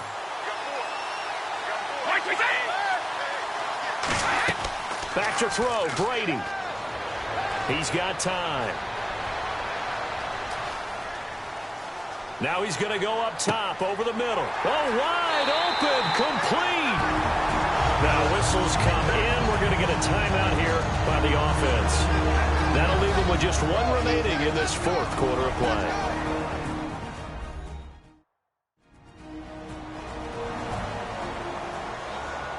So we're back in the offense getting set following the call of that timeout.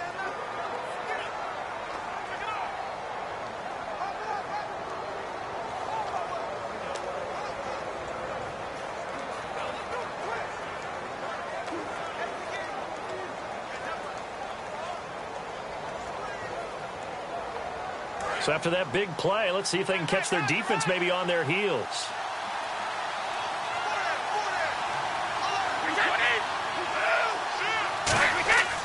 Now Blunt.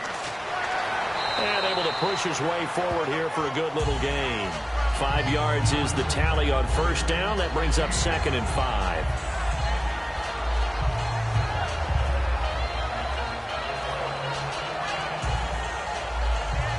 So here we go. Maybe the biggest kick of the game forthcoming.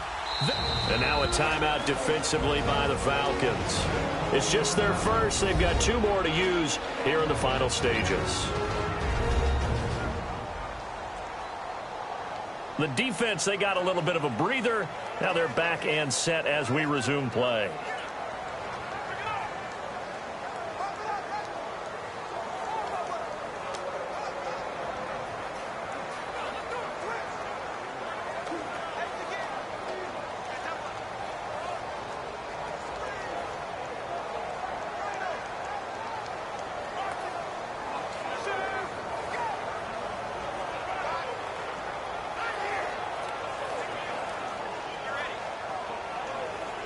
So now it's going to come down to the Pro Bowler Gostkowski. This undoubtedly the biggest kick of his life.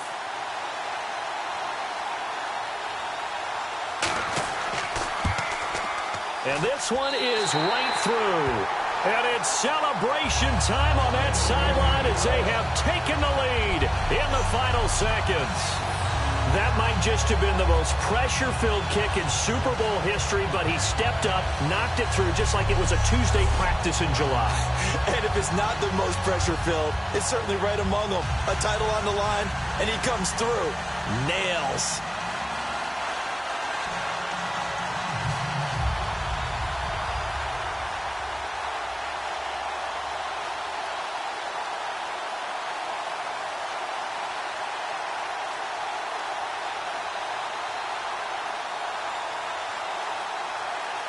Gostkowski now converted for 3. Now he'll kick this one away. Here's Weems to return. Oh, a nifty juke there. Not much fun for a guy trying to tackle it. And it's another Super Bowl title for the New England Patriots.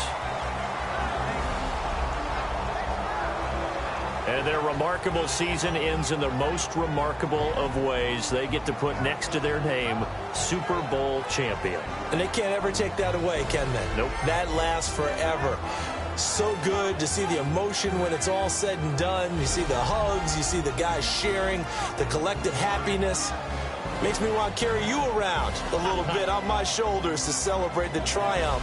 And congratulations to them, a fantastic season.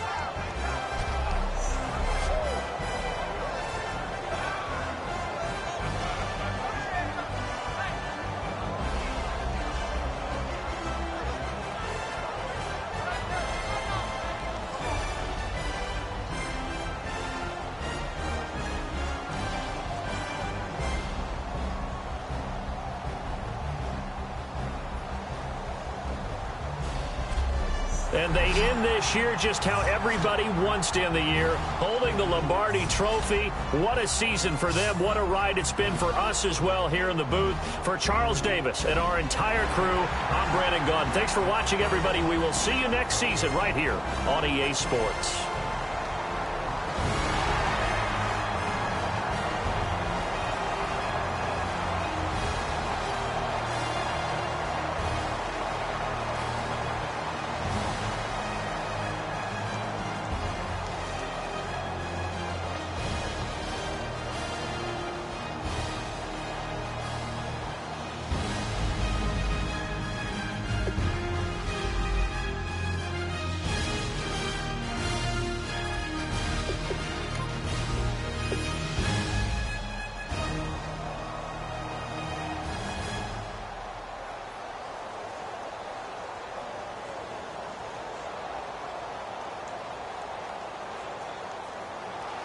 We begin the next half-century of Super Bowls to a strobe of flashes. Super Bowl 51 from Houston is underway. Fielded about a yard deep. So quick on the spin. He's spinning, man. And he'll wind up getting an extra couple yards here for his trouble as he'll bring this one out to the 27. So now here come the Patriots to take over on offense. And taking the field tonight for the record 7th time in a Super Bowl, Tom Brady. He desperately wanted to get to Super Bowl 50, didn't he? I mean, he grew up in Redwood City, and that wasn't terribly far from Santa Clara where that Super Bowl was held. But he doesn't care right now. He's in another one. What is this, his 7th? 7th. Isn't that just hard to believe? Unbelievable. And he has a chance to get a 2nd Super Bowl title in the same city. He did it once before in Houston against Carolina.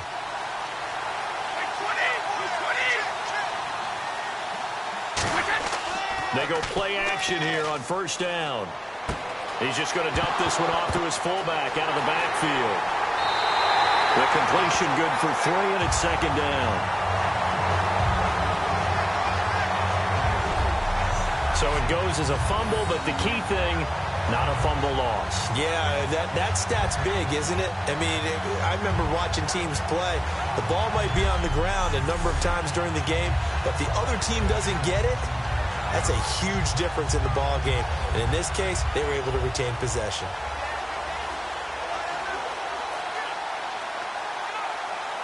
Offense with a fumble, but they recover it, and it brings up 2nd down.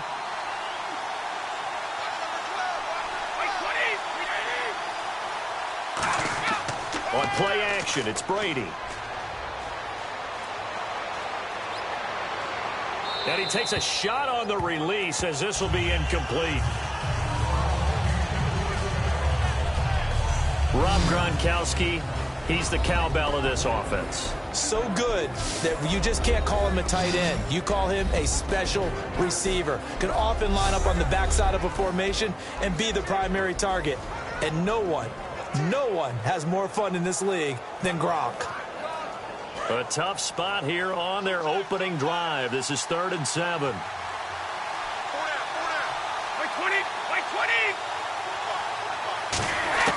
Throwing is Brady on 3rd down. Looking middle, it's caught by Gronkowski. 8 yards on the pickup there, and it moves the sticks. And I put my first tally mark next to the Brady to Gronk counter here. I think it may be the first of many, because once they get going, look out, things tend to snowball. Tom Brady trusts Gronk as much as any receiver I think he's thrown to in his career. And it's evident when you see that. And that's saying something. That's saying something right there. But he's earned it.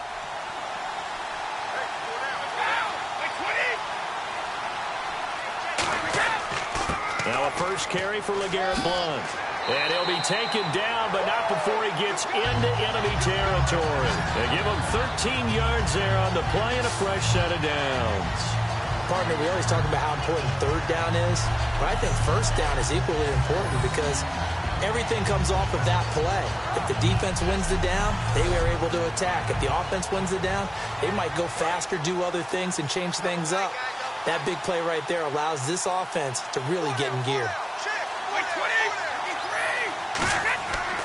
They'll run again with Blount. And he's going to get this one down to the 45. It's a pickup of 4, and it'll bring up 2nd down.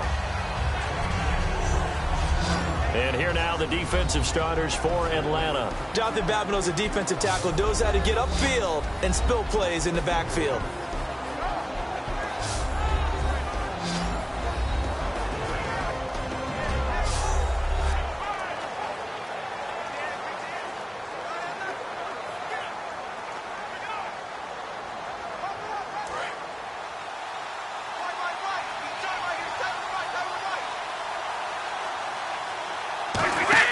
On 2nd down, here's Brady. Screen pass to Blount. And this one goes nowhere. Losing yardage on the play back at the 46. It's a loss of 2, now 3rd down. Now that screen there on 2nd down certainly didn't develop how they had hoped. Is that one they should have even tried, or is that one the quarterback sticks in his pocket? I think the latter. I like what you said there, because trying it is one thing. We can second guess just about every call. But in this case, when you realize that it's broken down, just throw it at the feet of your intended receiver so that no one can pick it off, right? You don't have the ball tipped up in the air, and you come back and try and pick up the 1st down on 3rd down. That way you don't lose any yardage. Here's Brady to throw. And Amendola with a catch. And he gets it to the 32. Good enough for 1st down. It's a pickup of 15 and a fresh set of downs. And the pocket's been protected pretty good here so far on the opening drive. We always talk about confidence in runners and catchers and quarterbacks. How about the protection detail? They're not allowing anyone near the guy throwing the football. First down and 10 now for the offensive group.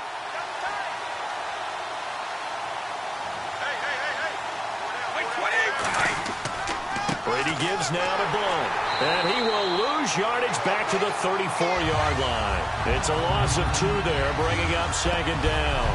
But when it comes to the running game, the New England Patriots, they're one of the few teams in the NFL that I don't think care much about balancing things out. Last year, to your point, 5th in passing yardage, number 30 in the run game. What they want to do each and every week is make a game plan based on their opponent, not so much their own personnel, and they try to attack that way. Brady to throw on second down. Caught left side, Bennett. And he gets it down to the 32. That throw good for only a couple. It brings up third down. Got to give credit where it's due. Really nice defense on that play. The pitch and catch was successful, but not any run after it.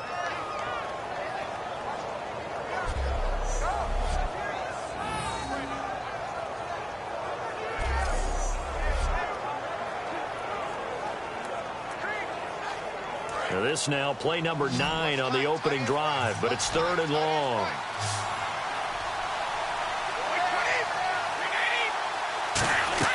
From the gun, it's Brady. He's got time in the pocket. Great protection. And that is incomplete. Looking for his all-pro tight end, Rob Gronkowski. And fourth down coming up. Good job by the O-line. Quarterback had time to go through his checks. That's one you need to take advantage of. A perfect situation, and they're unable to take advantage of it. When you have that much time to scan the field, you have to find an open receiver.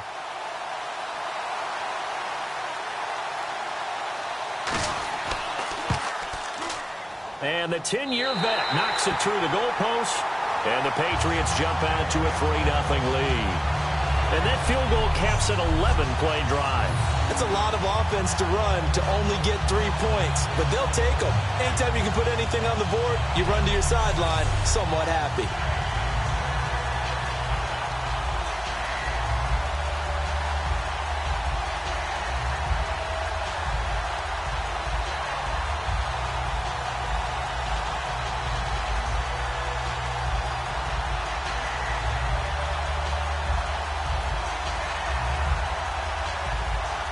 Gostkowski now converted for 3. Now he'll kick this one away.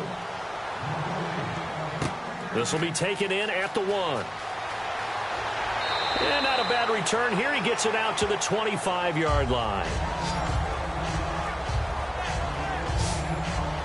So here come the Falcons now to get the football for the first time. And it's sort of a welcome home for a former Boston College quarterback here in the Northeast. It's Matt Ryan. Has to feel comfortable being back in that environment because he was beloved when he was on that campus in Chestnut Hill. And when we say calm, cool, and collected, that's exactly what we're talking about when it comes to Matt Ryan.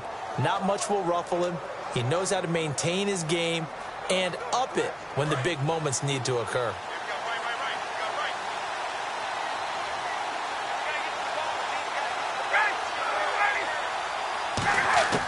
They'll throw on first down with Ryan. This one complete to Mohamed Sanu. 13 yards there on the pickup, and that leads to an Atlanta first down. Now that was pretty. They executed that curl route versus zone coverage, and that changes things a little bit because against man, it's often a tight curl, tight, sharply run route. Against zone, you're just looking for that open spot, that dead area, so you may curl it a little bit wider just to get to that place. And usually a tight window. He fired a bullet in there for the completion. They'll run for the first time with Devontae Freeman. And he's across the 40, 3 extra yards to the 43. 5 yards on the carry. Good pickup on first down. A glance at the starting unit. Julio Jones, a threat on the outside, of course. Combines great athleticism, incredible speed, and a whole lot of toughness to be one of the better receivers in the NFL.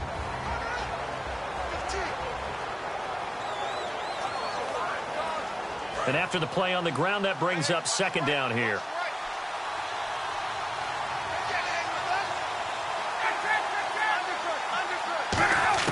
On On second down, Ryan. Now he'll dump it underneath to his running back, complete. And he's brought down. A good pickup there of 20 yards. Good route, good pickup for first down yardage, and that is a tough one to cover. The angle route, because a running back getting out of the backfield, if you're trying to cover that, especially if you're in the linebacker spot and you're seeing this play develop, he heads out towards the flat first, and that often gets you to overcommit running in that direction. Then he cuts back up inside you into the middle of the field. That's what we just saw there for a nice pickup. Counting down toward the midway point in quarter one.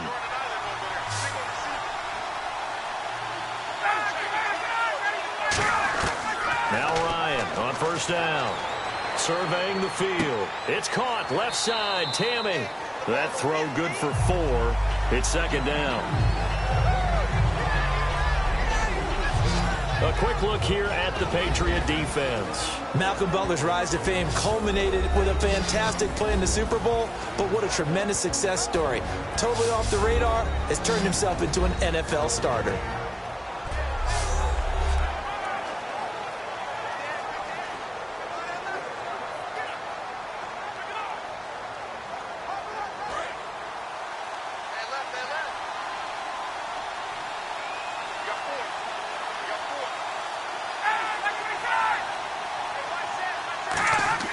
Now Ryan on second down.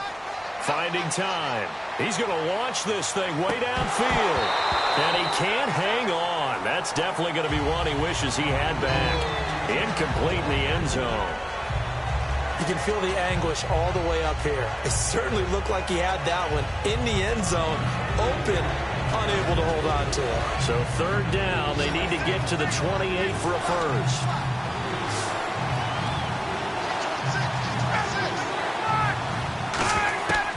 On third down, Ryan. And he's got his man in stride, complete.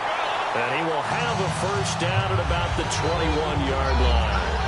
But give the defensive guys a little bit of credit. They didn't let the deep ball beat them on that play, did they? No, the drag, that can be your safety valve. We saw it right there. Yeah, and it picked up a first down for them, too.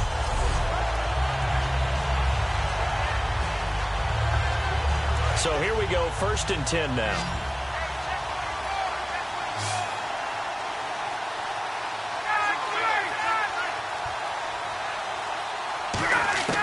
On first and 10, it's Ryan. And Jones has it over the middle.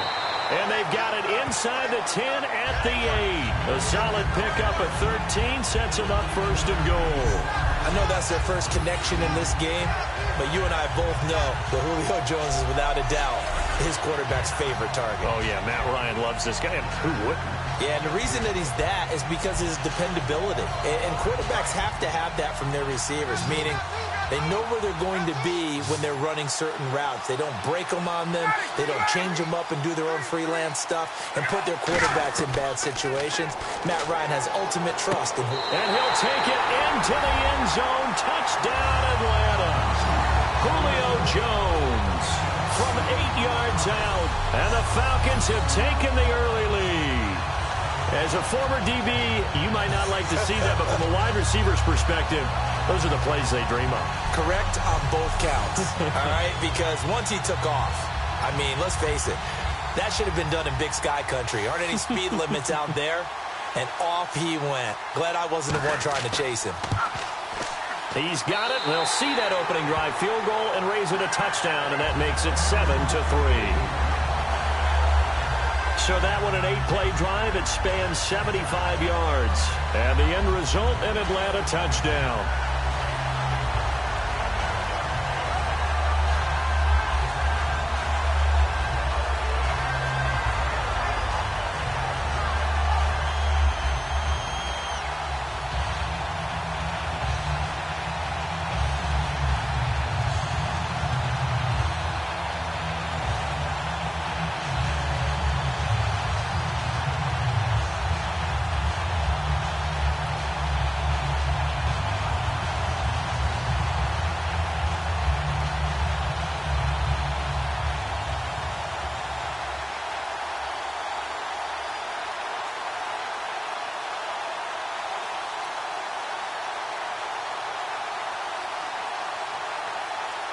Now after the touchdown, it's Bosher to kick it away. Fielded about a yard deep. Oh, nice move. And not a bad return here. He gets it out to the 25-yard line.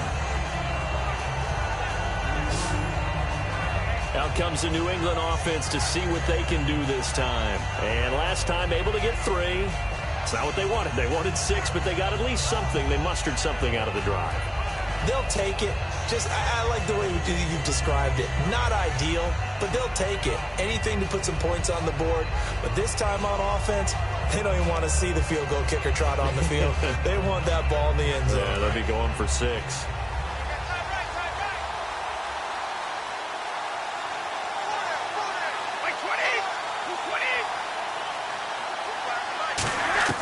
Throwing on first down is Brady. To the right side, and he's got Edelman.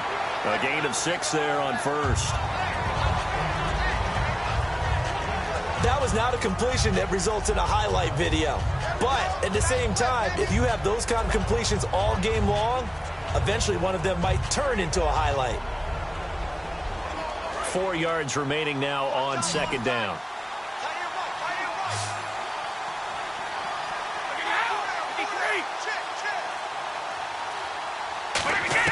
Brady to throw on second down. Going underneath to Blunt. And he'll be brought down right around the 37. It'll go as a gain of 6 that time, and it moves the chains as well.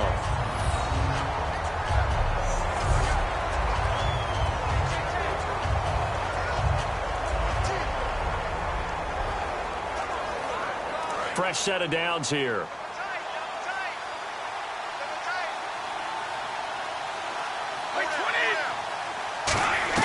They'll run it now out of the gun.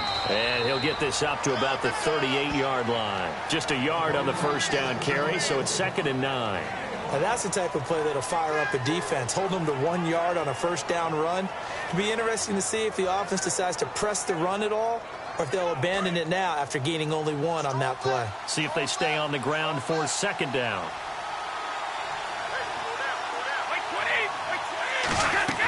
Working from the gun, it's Brady. He's got time. He's going to look deep down, and that's caught inside the 35. A big play there for the Patriots. 31 yards. Ah, yes, Brady to Gronk. You think these two are in sync? Without a doubt. And look, they both understand what they can do for each other. Gronk knows if he gets open, the ball's going to be there. And Tom Brady knows what a great security blanket Gronk is. When all else fails, you find Big 87. And now a first down following that long gain.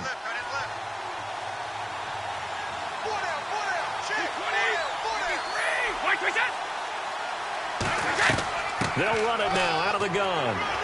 And he'll fall forward to the 29-yard line.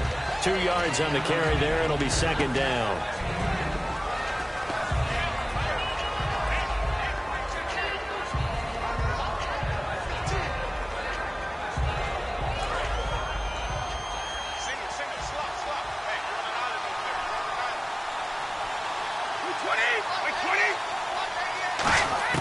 Now Brady throwing on second down. And over the middle to the tight end, Bennett. That catch good for 5. It's third down. They gave up the completion there, but this is what zone defenses count on. Catching the ball and not much run after the catch.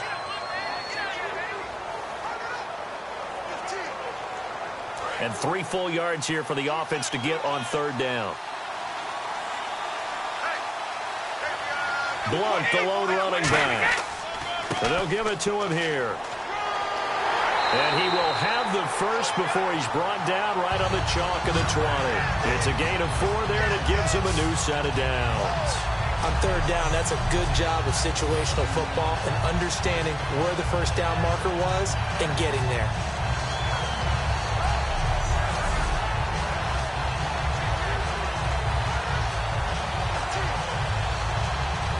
Offense walks to the line for play number 7 of the drive.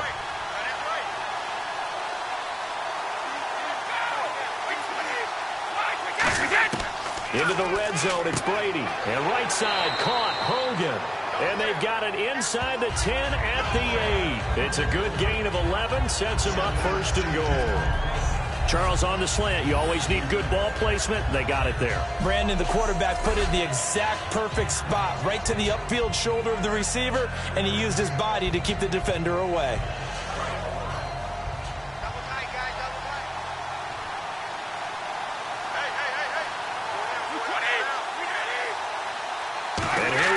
First and goal. And they'll go to the ground attack here. And he will maneuver his way down to about the 7. Only a yard that time. Second and goal. Defensively, pretty good start there with their backs against the wall. That's a win for the stop troops right there. And if I'm them, I get a little bolder now. They won the first battle. Keep coming after them. Put the pressure on them. So 1 quarter down here in Super Bowl 51. 7-3 the score. This is the NFL on EA Sports.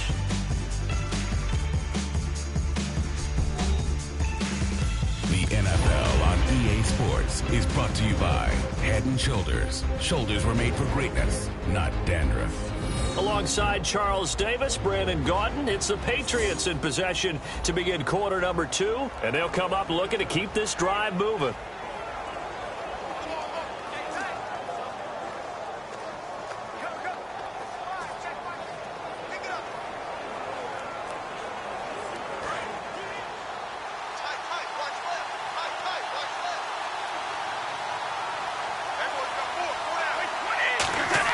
On second down, here's Brady.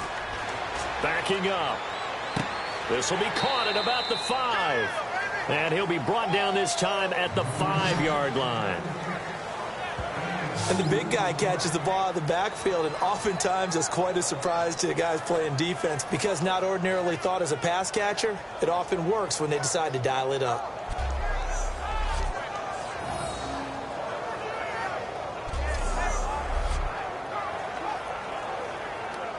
Well, just play after play after play on this long drive for the offense. An extra defensive back on the field here for 3rd and goal. Now Brady. And this is going to be incomplete. Danny Amendola, that was the intended target, and it brings up 4th down. All defenders get tired of hearing about their lack of hands and why they're playing defense instead of offense. But in this situation, it was the hands that made the play. Batting the ball away on an attempted touchdown pass. Excellent job. Way to knock it down.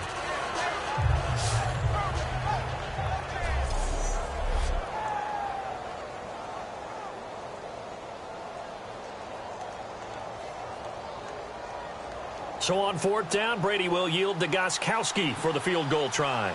From the right hash here, should be an easy one. And Gostkowski's kick is good. And they'll get it back within a point at 7-6. And Charles, they get the field goal. Took him a dozen plays, though. Work with me on this one. You know what I'm about to say, right? Bend but don't break. That's what came into play here for the defense. 12 plays were run at them. They only gave up 3 points. In a lot of ways, that's a win for the defense.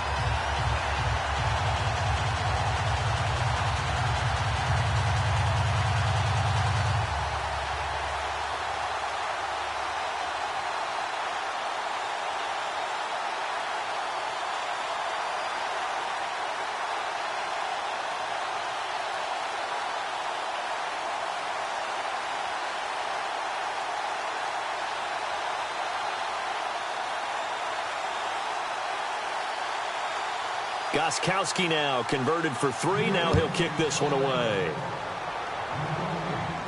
This will be taken in at the 1. And he'll get it up to about the 26-yard line, just across the 25.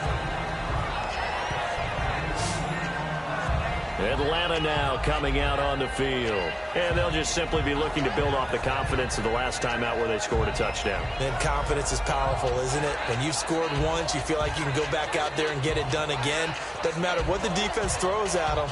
They feel like they're in a groove right now, and they want to get out there and show it. Yeah, hoping to stay in that groove here this go-around.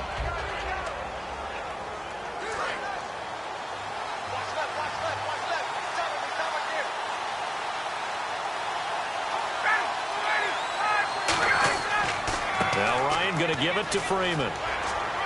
And able to stay on his feet past the 30 to about the 33-yard line. 7 yards on the pickup there, and it'll leave him with a 2nd and 3. So much of the game today, we're looking for hybrid players, guys who can do a combination of jobs. And anyone who plays a strong safety position, now more than ever, is a hybrid-type player. Half defensive back that covers passes and half linebacker that makes tackles. We just saw the linebacker make that play.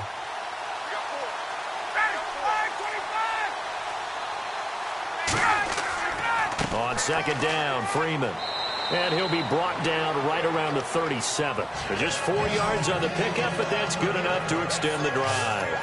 So many teams want to throw the ball in this situation nowadays, but I love watching a team that has enough confidence to go ahead and run the football.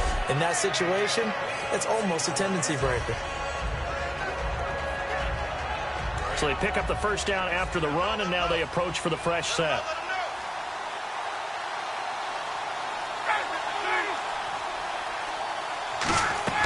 They'll run it now out of the gun. And very little room to maneuver. He'll get this down to about the 39. 2 yards on the pickup there. It'll be 2nd and 8.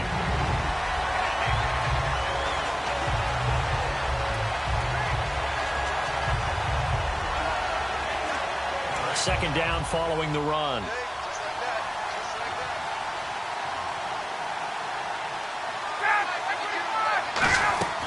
They'll run it now out of the gun. He'll get about 3 as he's brought down right around the 42. 2 Patriots there to bring him down.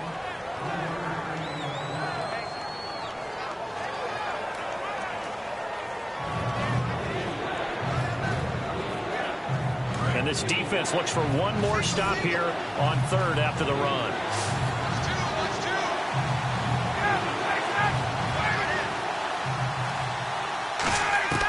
From the gun on 3rd down, Ryan.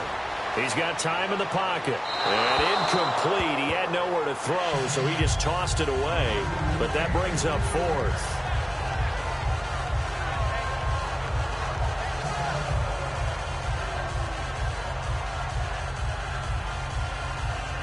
So on 4th down, the Falcons will call on Matt Bosher to punt it away. Back deep, Danny Amendola for New England.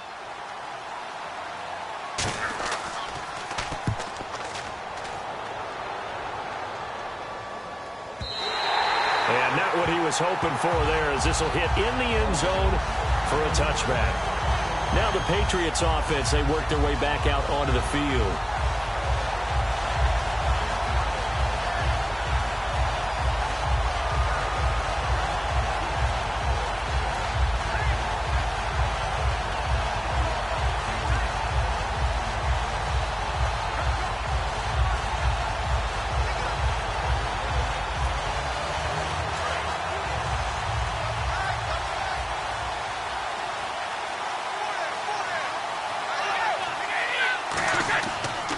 They start on the ground here with Blount. And a short gain there as he'll get it up only to about the 24. They give him 4 yards there. It'll be 2nd and 6. It'd be hard to say that a defense wouldn't be ready for a first down run.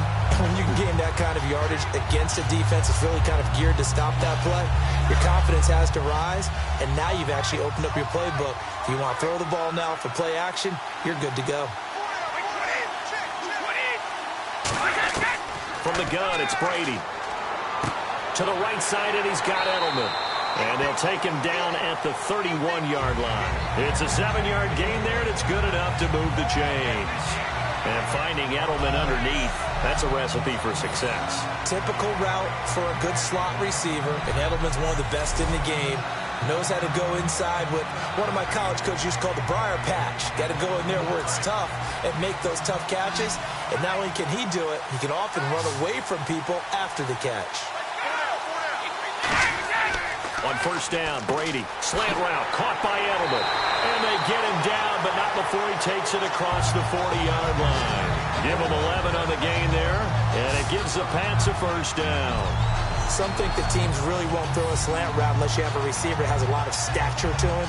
But sometimes the little guys, they get lost in there. People can't really locate them, and they run that quick cut on the slant, and oftentimes they can turn it into big plays.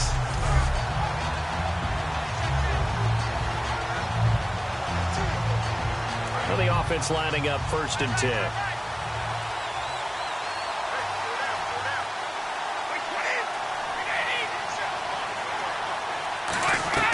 They'll run it now out of the gun. Look at this spin. Balance. And taking it across midfield and inside the 45. And a nice carry there of 15 yards. I remember a coaching friend of mine used to tell his running backs before games, make sure you run and jog with your offensive line in pregame. Get used to the ground shaking when those big behemoths start to create space for you up front. He did a pretty good job of just following those guys through there for a nice explosive run.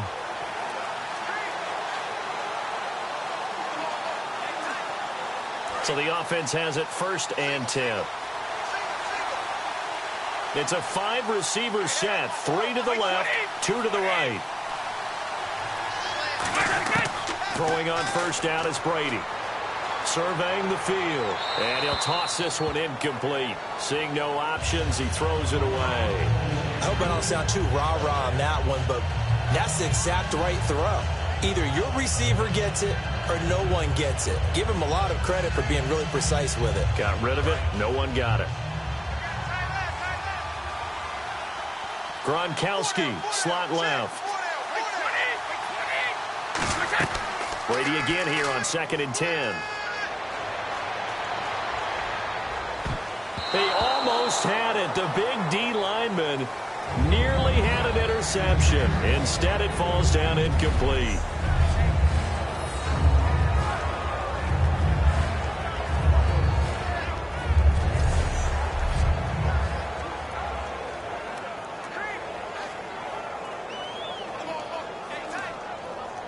And here comes play number 6 on this drive.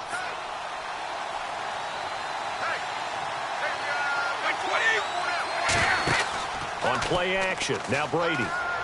Finding time. Pressure brought in, and the Falcons get there for the sack. Tyson Jackson, he's the one that gets him down. It'll be a loss of 5, and it'll bring up 4th down. Boy, he came in off the edge so quickly there. Look out, because that's exactly what it was being shouted by the offensive lineman to his quarterback, because he had no chance to block it.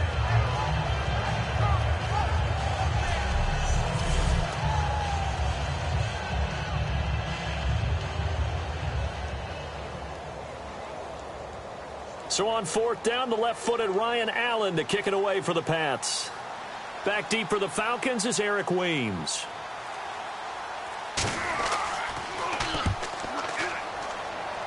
And this punt sails over the sideline. And the spot, it looks to be right at the 25-yard line. And here now come the Falcons.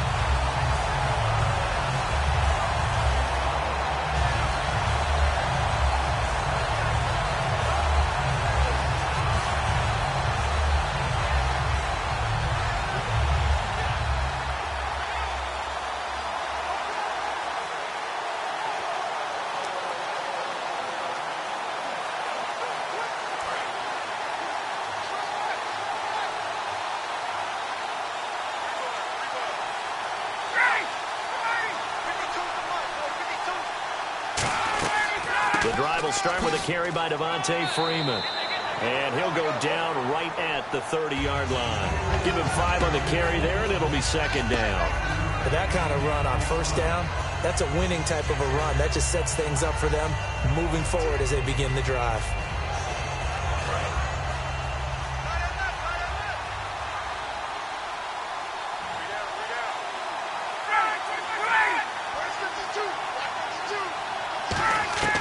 On 2nd down, here's Ryan. And Jones has it over the middle. And he'll get it out near the 40 to the 39. It's an 8-yard pickup and leads to a new set of downs. And a good quarterback facing zone coverage. If he has just a little bit of time to survey the scene, that's what's going to happen. No doubt about it. If there's no pressure, he's going to continue to pick them apart because he'll have all that time to find someone open downfield. You can only cover for so long. So maybe they want to go to a zone blitz scheme, get a little bit more pressure. Remember when Carolina did that against Denver? They lost the game ultimately. They dropped the defensive end out, and he ended up with an interception in that game in Super Bowl 50. Maybe some sort of scheme like that to try and get more pressure at the passer. Let's look ahead for a quick minute. We don't have the schedules yet for next year, but what we do have are the 5 international games that will be played, 4 in London and then 1 again in Mexico, Jacksonville, Baltimore, Miami, New Orleans, Cleveland, Minnesota, Rams in Arizona, those in London, and then Mexico's going to get a great game. The Raiders and New England. Yeah, you're exactly right. And just think about the ones in London. Remember, they're splitting them between the 2 different stadiums in London, so they get a different flavor in all of these places. But Mexico, for the 2nd straight year, the Raiders are coming to town. That should be a whole lot of fun. Should be a ton of fun and a very good matchup.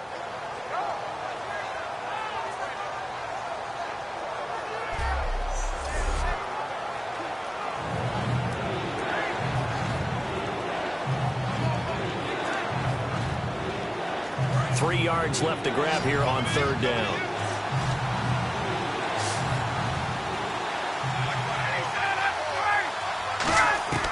Ryan now to throw on 3rd down. It's caught. Jones. Touchdown, Falcons. Julio Jones. His 2nd touchdown of this Super Bowl. And the Falcons will add on to their lead. Now he's having a nice little first half here, partner. And it's a first half that leaves us anticipating what can still come. I mean, 2 touchdowns already here through the 2nd quarter. There could be plenty more before this game is over.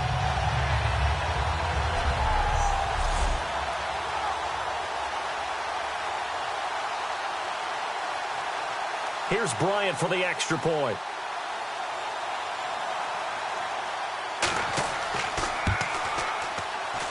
And it's up. It's good. Our score, 14-6. So that drive spanned 5 plays. And the Falcons score to cap it off.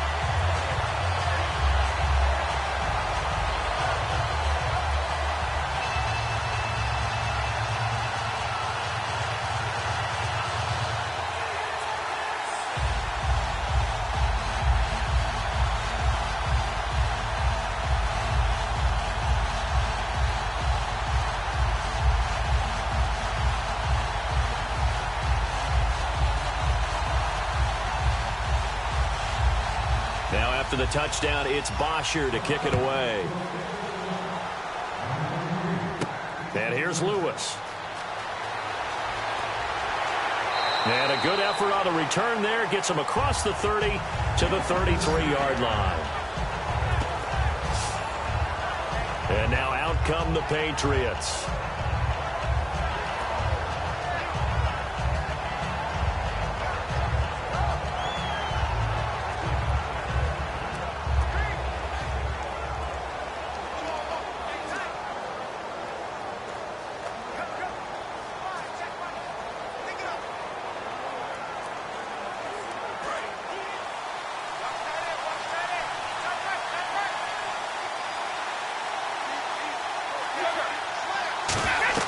The drive starts with a handoff to Blount.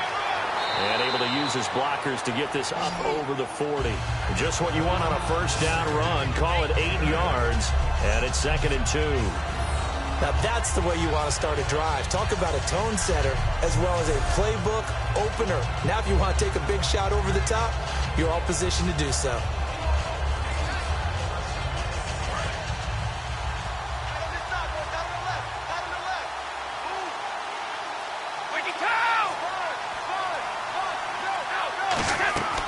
Again, here's Blount. And he is going to lose yardage here. He lost 2 there, and it's 3rd down. Brandon, that play ended so fast, it's almost as if the quarterback handed it to the runner, and the tackler was there right away for a loss of yardage.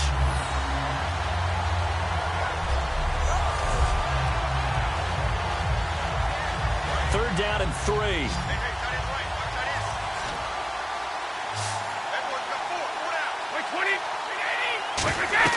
Brady going to try and throw on 3rd down. Screen pass to Blount. And he is going to lose yardage here. He loses 5 full yards to bring up 4th. I love the intelligence the defense just showed there. read their keys, saw the screen developing, ran to it, and smothered it. What a third down stop by them.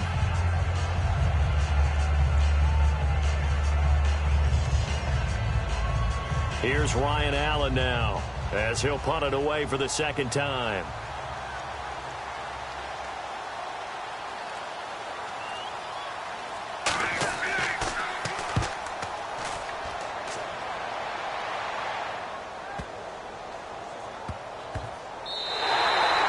Looking for the checkup bounce, didn't get it. That scoots all the way into the end zone now for a touchback. Matt Ryan and the offense heading back onto the field. And he's been good. 2 first-half touchdown passes, no interceptions so far. Does a lot for your confidence. Does a great deal for your team. Gives them a lead, and they're feeling really good about how they're playing. I think he expects to throw at least another one. I was going to say, now he wants the first-half hat trick, doesn't he? Oh, without a doubt. Go ahead and fling him on the field, folks. He wants that type of celebration.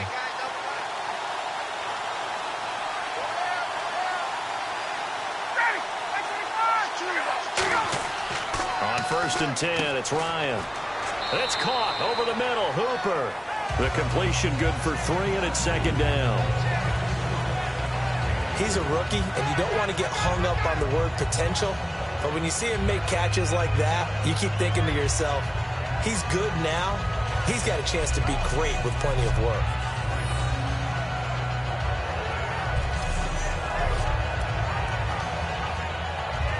Second down now after the pass completion.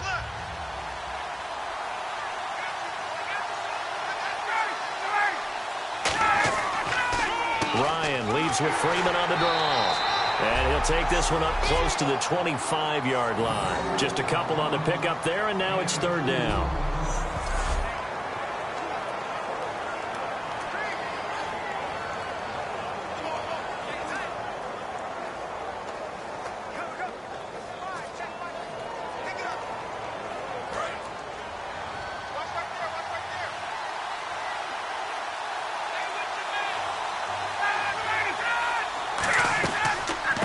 They'll run it now out of the gun. And he's able to get the first before he's taken down at the 36.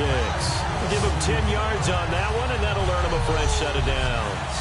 Give them a lot of credit. They ended up running the ball on a key third down situation. They were staring 3 and out in the face and found a way to flip the script and keep the ball moving on offense.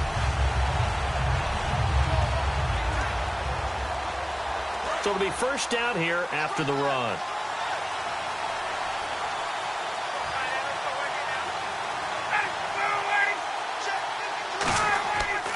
Ryan on the handoff. It's Freeman.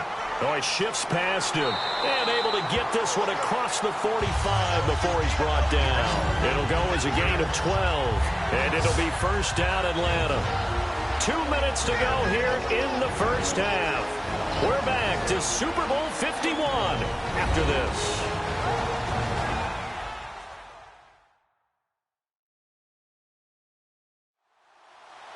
A reminder, coming up at the intermission, we'll get highlights of this Super Bowl from Larry Ridley and the crew in Orlando with our EA Sports Halftime Report.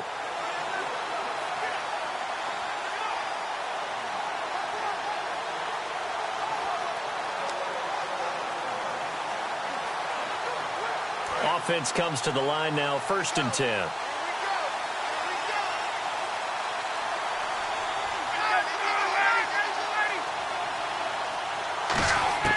On first down, Ryan. And his pass incomplete.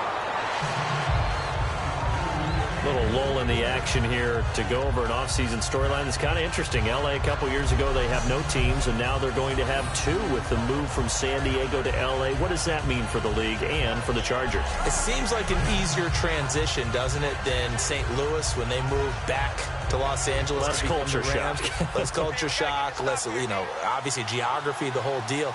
But it's a transition that still is not going to be easy. Remember, they're going to go play in a soccer stadium, essentially, for at least the first couple of years before they share a stadium with the Rams. So that changes things. Obviously, trying to create an identity in the market they haven't been in a long time. They began as the Los Angeles Chargers, but only played 1 season as such.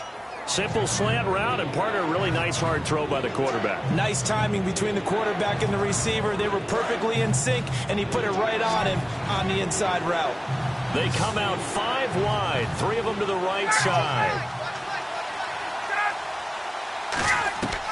On 3rd and 1, Ryan. And that is incomplete. On 3rd and 1, I think everyone in the stadium thought they'd try and run the football there, but they tried to surprise the defense and hit something through the air. Instead, it results in an incompletion. Here's Matt Bosher now as he's on to punt for Atlanta.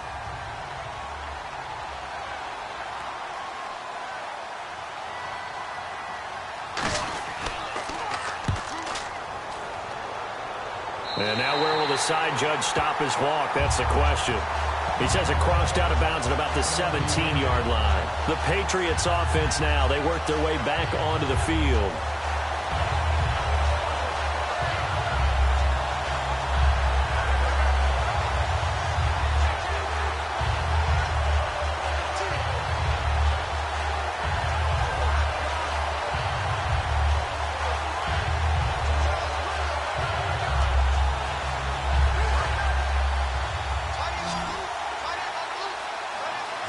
They slot Gronkowski outright. Brady now on 1st down. Dumps it off to Lewis. Oh, what a move. And he'll get this up to the 30-yard line. That one goes for 13 yards, and it moves the sticks. And now they're in the hurry-up. Throwing on 1st down is Brady. He's going to find his running back. It's complete. And he'll get it up near the 35, right at the 34 here. Now hold everything here. We're going to get a timeout by the offense. It's just their first, so they'll have 2 remaining here before we get to halftime. And we are back here. I'm Brandon Gaudin alongside Charles Davis. So the offense takes the timeout, and now we're set to get going.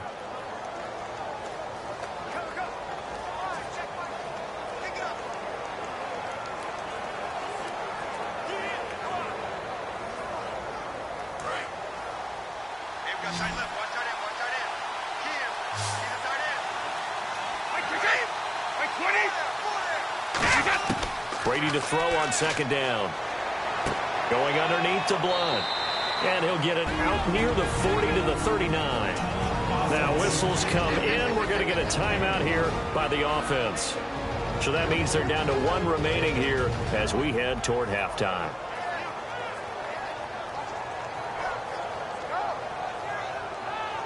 And welcome back. The offensive unit, they took the timeout. And now they get set to line up as we resume action.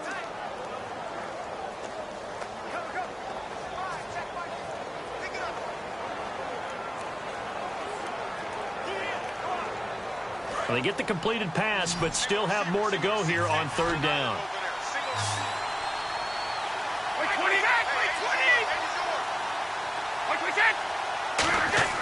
Brady going to try and throw on 3rd down. And this is going to be incomplete.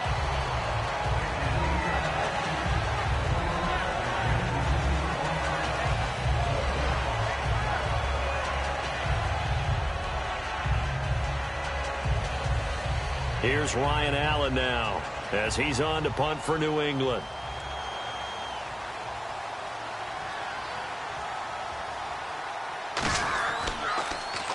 He's been a busy man here in this first half as he gets it away. And that hits at the 6 and carries into the end zone for a touchback. Matt Ryan and the offense heading back onto the field. They've got the lead. He's a big reason why. Looking sharp so far. And as we travel around the league, we see quarterbacks get it done in a variety of ways. But today's NFL does tell us one thing. If that guy doesn't play well, their team's not going to win. And right now he's got his team in the lead. And now they'll look to extend that lead.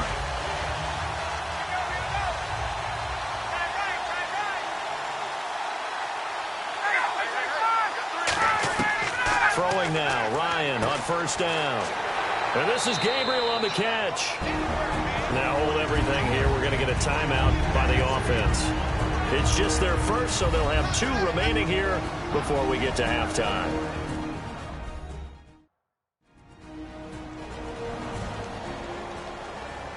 And we're back. The offense had a chance to talk things over. We'll see what they come up with here on this next play.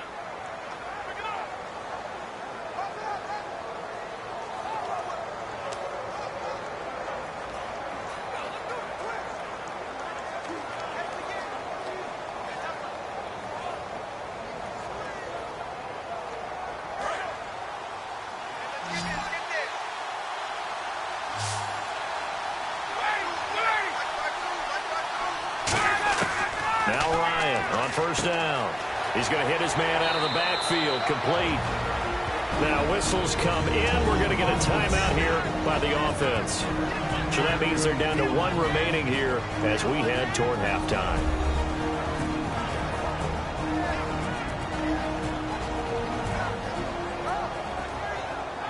So the offensive unit called the TO, and now we are ready to resume play.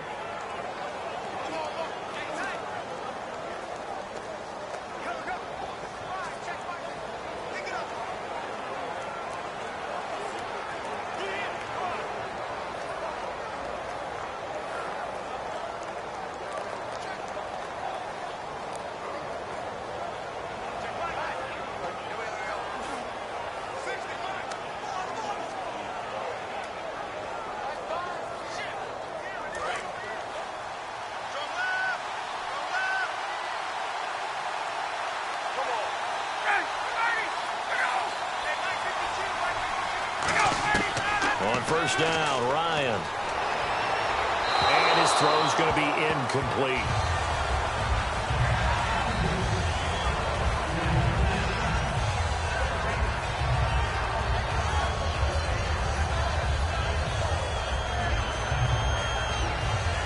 Ten yards still left on second down.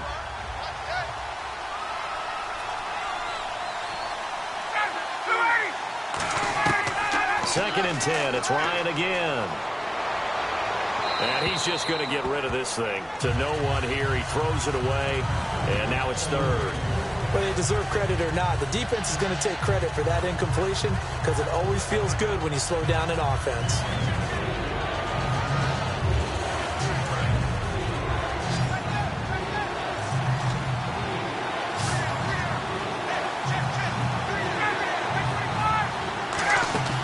They run the play fake to Coleman. Now Ryan connects with Sanu right side. Now hold everything here. We're going to get a timeout by the offense. And with halftime on the horizon, they'll be out of timeouts from here forward.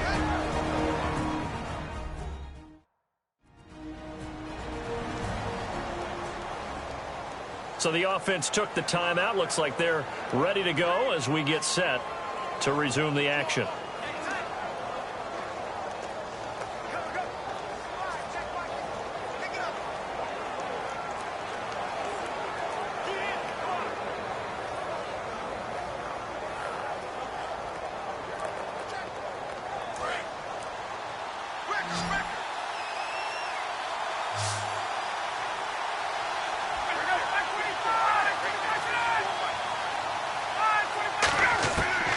First and 10, it's Ryan. Oh, he's got a man wide open, complete. Touchdown, Falcons. Julio Jones in the final seconds of the first half. And the Falcons will extend their lead. And that's a lead that excites a team as they head into the half. Good way to finish things off. Yeah, able to extend that lead, and you always say it, that can totally change the complexion of half number 2. Yeah, it changes your morale, changes your outlook. But even before that, let's see if they decide to kind of squib kick or what they're going to do on the kickoff, because you don't want to give up a big play right before the half ends. Good point.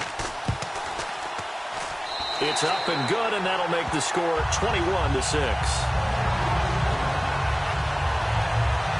That drive goes 80 yards in 6 plays. And the end result, an Atlanta touchdown.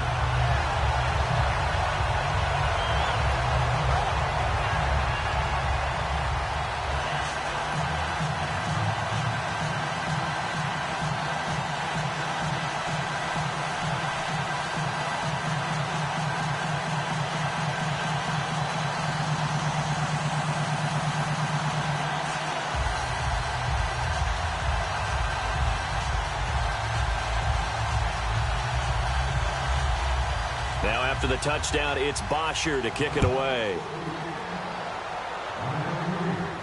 This fielded a few yards into the end zone. And this return net's positive as he gets past the 25 and up to the 27-yard line.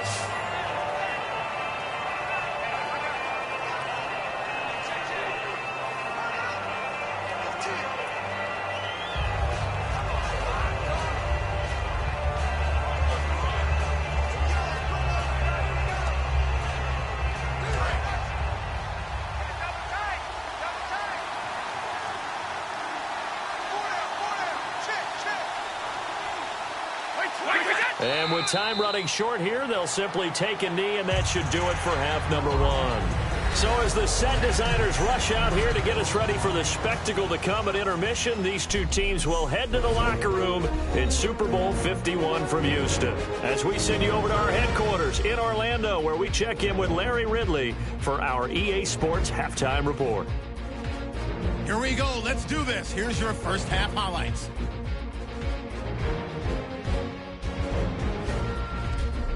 Midway through the first quarter, Ryan's on point with the throw, and he capped off the 8-play drive with a TD. They're now on top by 4. Falcons with the ball midway through the second. It's going to be Ryan to Jones on the deep ball. He gone. The Falcons go up by 8. Falcons have it late in the second. Here the pass is completed into coverage, and this 5-play drive goes for a touchdown. Falcons go up by 15. So that'll do it from here in Orlando. The second half of Super Bowl 51 still to come as we rejoin Brandon and Charles in Houston.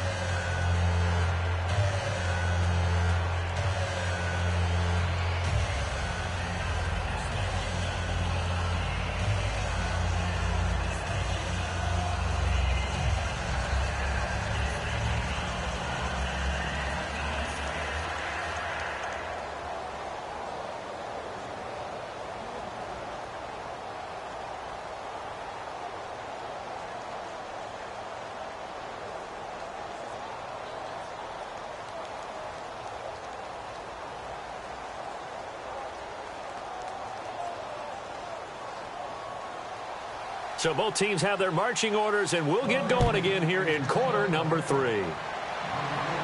This fielded at the 2. And not a bad return here. He gets it out to the 25-yard line. Atlanta now coming out on the field. They built a good first-half lead. Now they have a chance to add on to it. And what I'm thinking is that the offensive staff spent the entire halftime just working with them on, here's what we think they're going to do to attack us in the second half. Nice first half that we've had, guys, but be prepared for some change-ups. We're going to see them when we kick it off in the second half. See how they handle any adjustments that might be made defensively.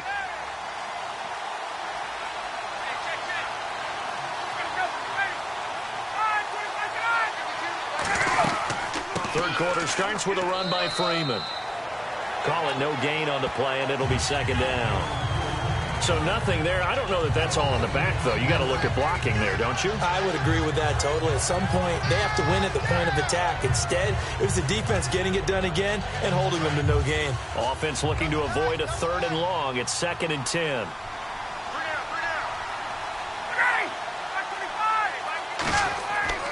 Again, they'll run with Freeman. And he's going to get about 7 yards on that one, up to around the 33. That's why the guy with the headsets is down there. All right, they know what they're doing because they got stuffed on a running play on first down. And I think myself and probably the fans were saying throw the football in this situation. But he knew what he was doing, called another run, and now they've got 3rd and short.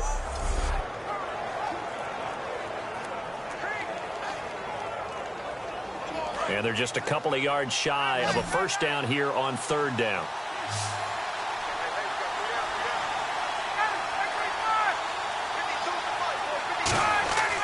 Third and 2. Now Ryan.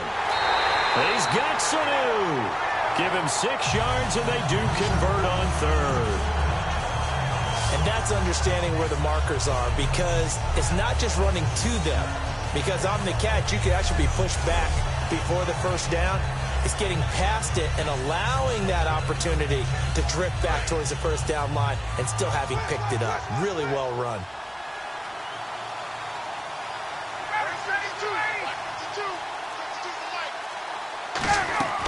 They'll run it now out of the gun. And he takes this up right near the 45-yard line. It's a 6-yard pickup, and it gets him to 2nd and 4. Yes, this is where the expression staying ahead of the chains comes into play. Good runs like that one set you up well for 3rd down.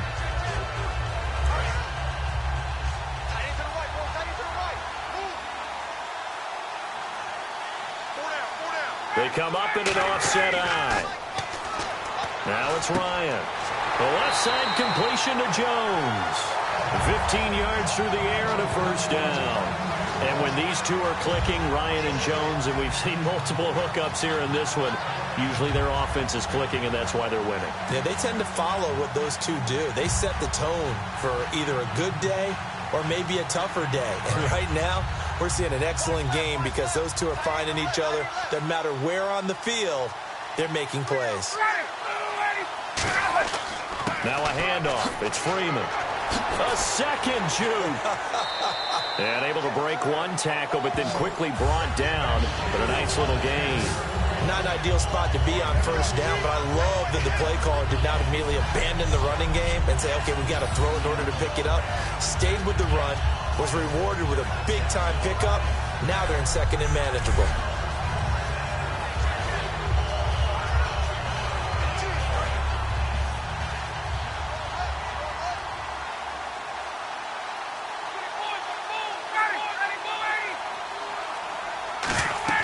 They'll run it now out of the gun. And he'll be a couple yards shy of the red zone here at the 22-yard line. 9 yards on the pickup there, and it keeps the drive alive. 2nd and inches is oftentimes an invitation for an offense coordinator to take a big shot downfield because he feels like he can come back on 3rd down and pick up the 1st down. But sometimes you just don't want break tendency. Stay with what you are, stay with who you know, and go get the 1st down. That's exactly what they did.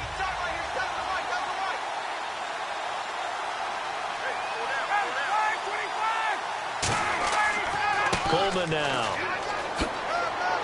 And he's going to get this one down inside the 15. 8 yards on the pickup, and now they'll have some options on 2nd and short. In my book, that's running the ball well, but with intelligence. How about him keeping the clock moving, staying in bounds? Yeah, even though it's the 3rd quarter, you're thinking ahead, aren't you? This is where your running game can really help you with a lead in the 2nd half. I agree totally. It's not just end-of-the-half situations that you're worried about the clock. It's throughout the game. And with a lead, stay in bounds. Make them fight harder to try and catch you. They stay on the ground. Again, it's Coleman. And now they're inside the 10 as he's brought down at the 9. 4 yards on the play, and that leads to the 1st and goal. But we always talk about good down and distance, allowing offenses to expand their playbook. Well, 2nd and 2, that means your playbook's wide open. You can run just about anything. A lot of times, the play caller, he just looks down at his sheet, sees the short yardage runs, and goes to one of those. And a new set of downs here after picking up the 1st on the ground.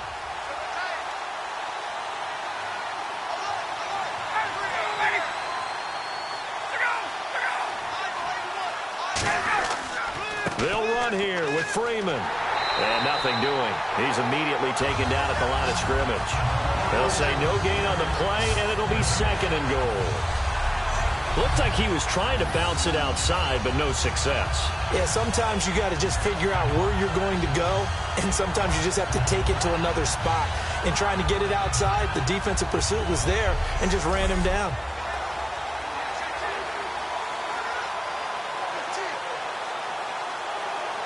And a really long drive here, and it goes on and on.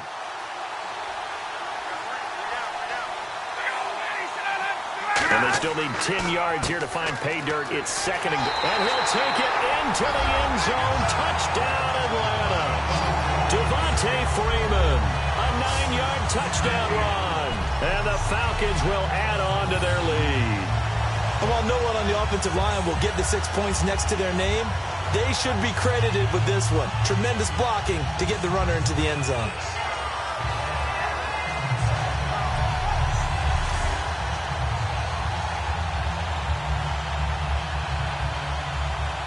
Bryant now to tack on the extra point. He's got it, and the lead swells. It's 28-6. So that one a long 11-play drive. And it ends in a touchdown run from Devontae Freeman.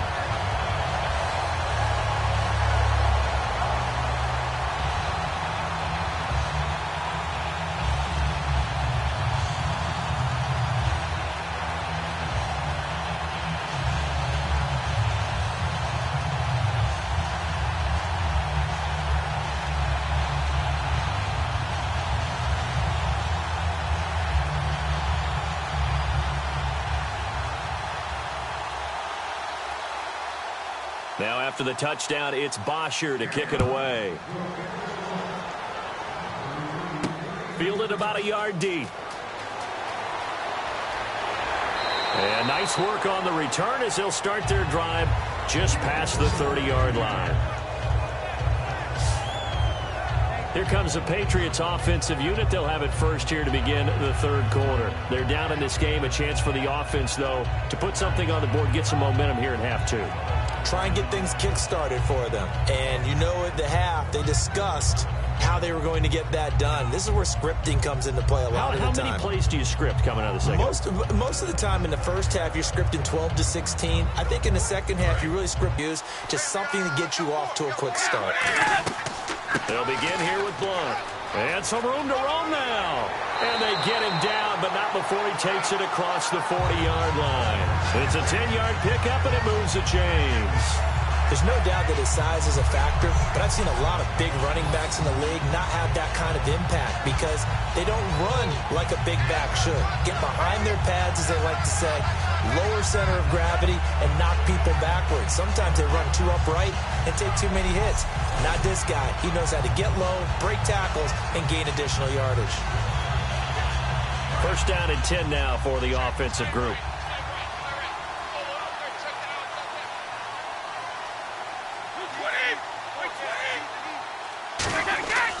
Now a carry for Blunt. Room here to run.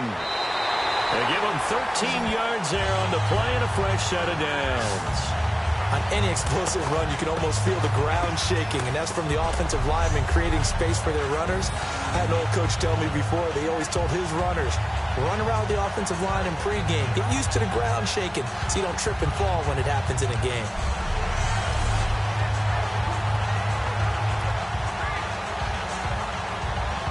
And a new set of downs here after picking up the first on the ground.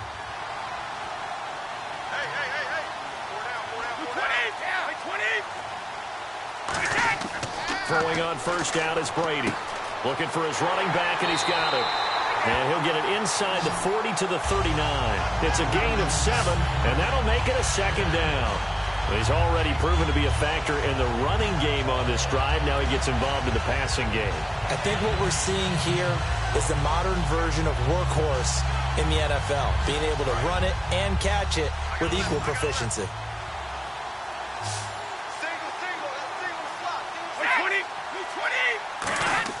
On play action, now Brady. And seeing nowhere to throw, he chucks this one away from harm. Incomplete. Now it's third down.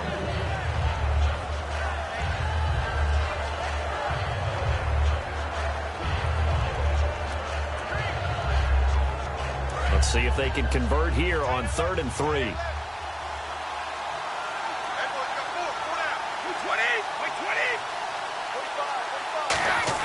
Brady going to try and throw on 3rd down. Looking for Gronkowski, and he's got him complete. And he will have a first down at about the 21-yard line. Partner, it's a lot of fun watching the NFL now, isn't it? Because when the big fella runs routes, it used to be when we were kids, he'd run about 3 different routes, and that was it. Now you can run anything and catch the balls we just saw there.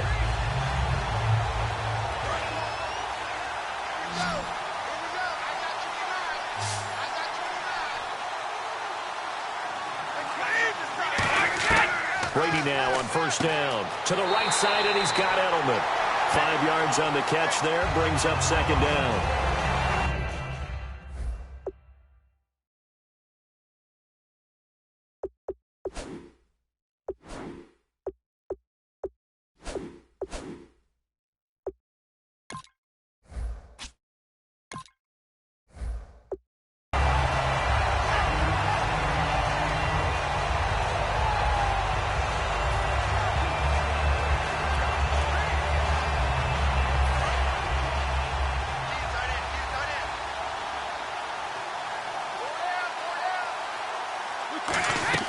Again, it's Brady.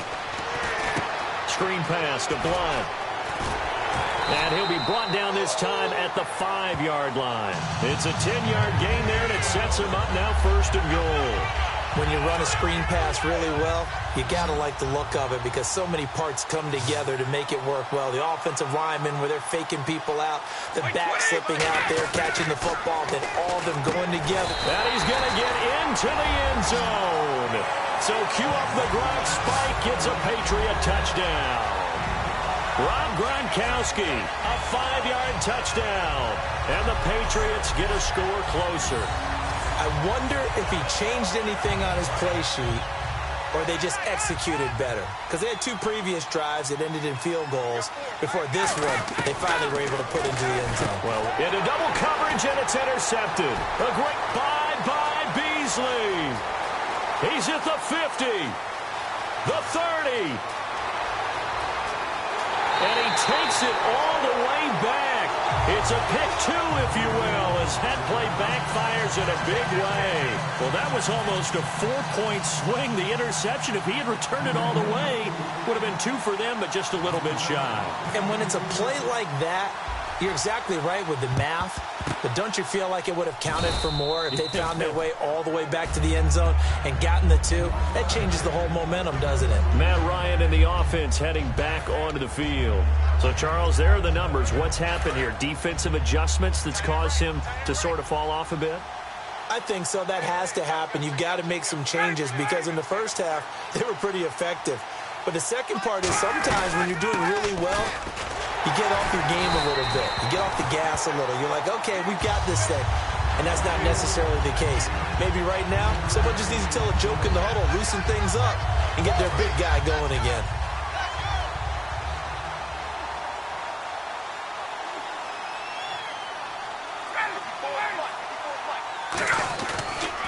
Another carry for the workhorse tonight, Freeman. Whoosh. He finds some open field here. And he's taken down, but not before reaching the 10-yard line. A big pickup there on the run. 30 yards. So after that big gain, let's see what else the offense has up its sleeve. I'm still an old-school football guy, and anytime you see a big-time running play, that fires me up. And if I'm on offense right now, in the position they're in now, inside the 10-yard line, I think after the way they've run it, they've set themselves up for a good play-action pass opportunity right here. Well, the spotlight hit him once already tonight as he got into the end zone. He was trying to make it a double spotlight, wasn't he? But credit the defense, bottling him up, not letting him get in for the second score there. And the D not yielding much there. He's only going to get a yard to about the 2. Brandon, now we find out what their definition of commitment is. They've run it on the first 2 plays. Do they come back and do it again? They're that much closer to getting into the end zone. Yeah, inching closer and really knocking on the door now. Good play here. 3rd down and goal from the 2. And he's going to be taken down right at the line. The loss of a yard, and it brings up 4th.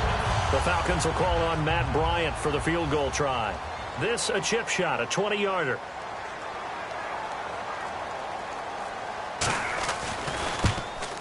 And Bryant's kick is good. And that will stretch the lead up to 3 touchdowns now. It's a 21-point game. So put 3 on the board, but from inside the 5. And I know we use this phrase a lot, but that's a big-time win for the defense. It sure is. You've got the short field behind you, so you can afford to turn up the pressure. And that was a nice sequence there to keep him out of the end zone. Ooh, with a juke. And he'll take this across the 25, couple extra yards, up to the 27-yard line. The Falcons set to get things rolling on defense again here. And they gave up a touchdown last drive. You kind of need to hit the reset button after every touchdown given up, Charles. I love that. And the way that you phrased it is perfect because from series to series, you can reset how the game is going to go. If you gave up a touchdown before, it doesn't mean you have to do it again.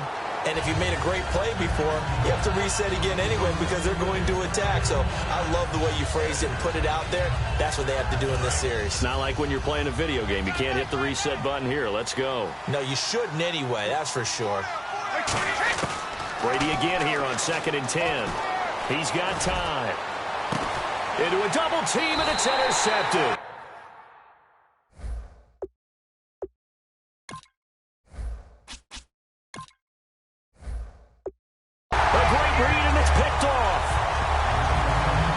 Defensively, when you see cover 2, the thought has to go through the quarterback's head. Drive the football when making throws. It's not just the deep guys covering. It's the guys underneath you have to be careful of. Drive your throw. Otherwise, you see what results? Interceptions. And he'll lose yardage here. Back at the 41. That's going to go as a loss of 2, and it'll be second down. And quickly, they get to the line. They run. Devontae Freeman. And he'll lose yardage. Brought down at the 32. It's a loss of 10 yards on the play. And they're going to be staring at a 3rd and long here. And on the outside, they're playing press coverage. Now it's Ryan.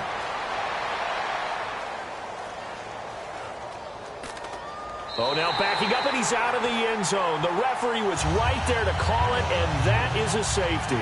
So this is now the 4th time in the last 6 Super Bowls that we've had a safety. Obviously, that's strange when you figure during the regular season, on average, you'll see a safety about once every 14 games. So an oddity here, to say the least.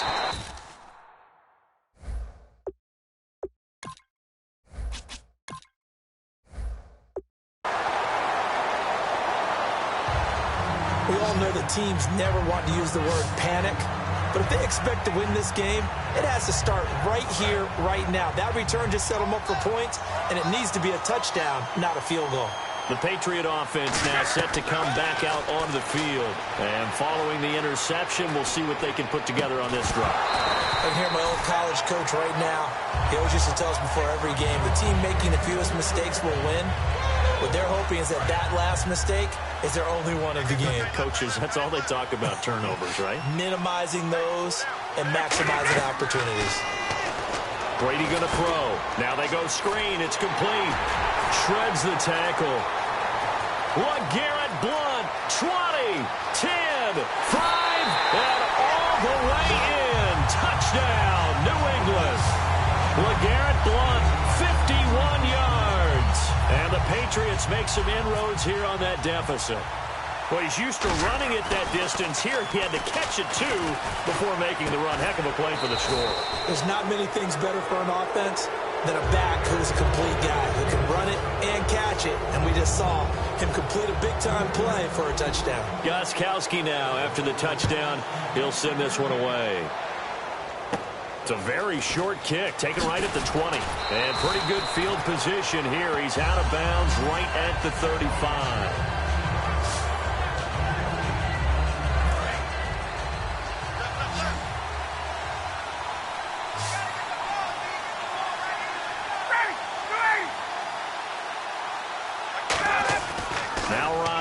First down. Now that'll be tipped and intercepted. Devin McCourty picks it off. And he'll bring this one back to the 29. And Brandon, this is a real nice job defensively, getting inside a quarterback's head and figuring out, okay, where's he going with the football? Because you can make an educated guess defensively. Not all the time, but sometimes. And when you're right, you've got a decent chance of coming away with the football. Quickly to Gronkowski. That's caught. Back now here on EA Sports. It's Patriot football, but they trail here as we begin the 4th quarter. On second down, here's Brady. He's going to find his running back. It's complete. And he'll get it down this time to the 17.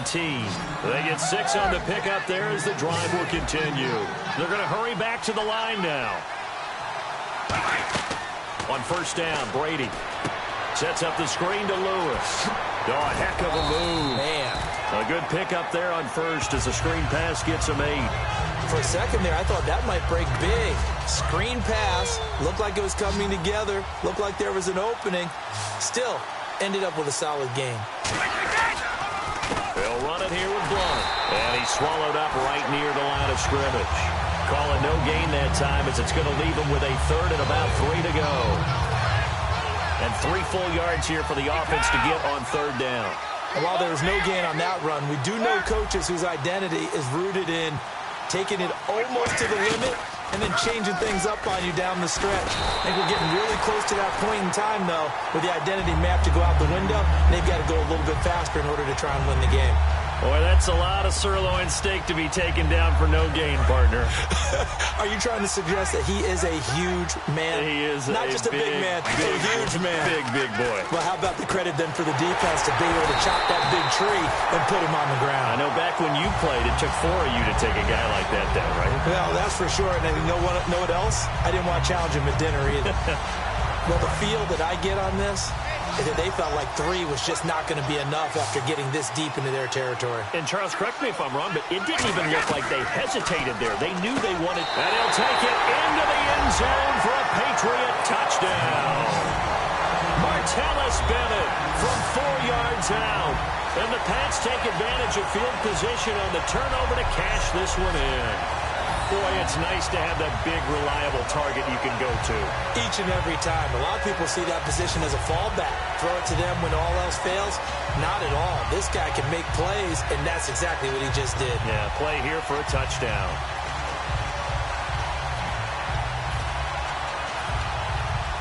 Here we go now as we get set for a big 2-point conversion. Brady will look to throw for it. And they're going to get the 2-point conversion, caught in the end zone. And that cuts the lead a bit further. And around the goal line, especially on 2-point tries, sometimes the QB's best friend is that big target, the tight end. I love how you described it because you know he's going to have some length and some catch radius as well as a big body to keep people away from the football. This fielded a few yards into the end zone. And he'll be brought down at the 23, make it the 24-yard line. Atlanta now coming out on the field. And last time, 1-play interception. So this offense, they should be fresh. That's a good way of putting it. And I can't wait to see what they decide to do with play calling. Because a 1-play drive where you throw an interception, a lot of people think the very next time out, run the football, don't give them a chance. Maybe play action? Maybe you go play action, show your quarterback, get a little confidence in him, and let him fling another one. And they'll get 17 yards there. And that leads to an Atlanta first down. But it appears that they read man defense and went to the out route. And what you have to do on that one is the receiver's got to make sure he works the defender towards the middle of the field to give himself space to cut to the outside and have that ball delivered with good timing, and they got it done. No gain on the play there, second down. And there's a nice stop for the defense. They've had a tough time containing this guy all game long, but maybe they can build a little bit off of that play, a little bit of confidence, a little bit of momentum. Yeah, every now and then you can actually tackle that guy. And now whistles and a flag, and I think we got a jump here. Defense.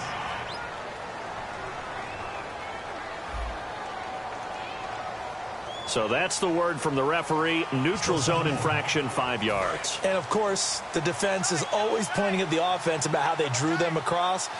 Flag goes against the defenders on that one. Freeman, the lone man in the backfield. And they'll get it up the middle. And he'll be brought down at the 45-yard line. It goes as a gain of 8 and moves the chains. That's a good, nice, crisp run for a first down. I wonder if the defense might have been loosened up a little bit, maybe anticipating a pass instead of the run that they got. On the counter, Devontae Freeman. And he is going to lose yardage here. That's going to go as a loss of a yard, and it'll be second down. Yeah, let me puff out my chest a little bit, even though I'm not rooting for either team. But that was a really nice defensive play. It's awfully fun to watch, even in an offensive game. Now they'll throw it with Ryan. Wide open receiver complete. Touchdown, Falcons. Mohamed Sanu, 46 yards. And the Falcons will extend their lead. Great corner route there. Not only able to catch it, turn it upfield, and get into the end zone. It usually involves a little bit of an extra move, doesn't it? You've got to get them thinking that you're moving to the middle of the field and you're breaking away to that corner. Boy, that was well executed. Now after the touchdown, it's Bosher to kick it away. This will be taken in at the 1. Spinning past him. Legs still churning. Like a giant pinball. And he's up across the 25 and down at the 28-yard line. Now here's the Falcons defense getting set to go again. Last drive, touchdown, surrendered. Here, see if they can stop them. It's always a constant battle of letting the last series go, good or bad, but especially bad. Give up a touchdown. Okay, forget the finger pointing, forget the blame. Go back out and play the defense you know you're capable of and help your team out. And probably look to the leaders as always. As always. They're going to be the ones going to grab some people and say, all right, let's do this thing. He's lucky to be getting that one back. After what they've done with him all day long with all the targets trying to go after him, he's obviously gotten smart, and his pride has kicked in. Made a terrific play. It'll be a 3-yard gain, and it'll be 3rd down. And they're going to speed things up here.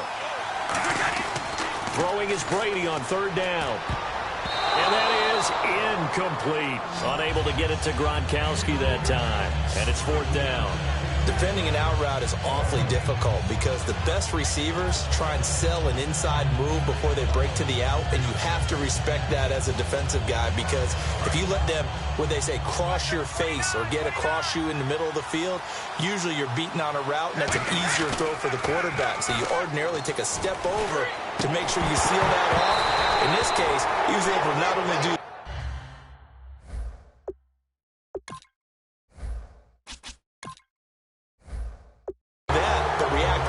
sideline and bat the ball down. So they really needed points here in a 2-score game. Could not come away with anything there on 4th. And while we know they're a little bit discouraged here, they can't check out of this game. You and I have called a good number of games over the course of our career where we've seen these types of situations.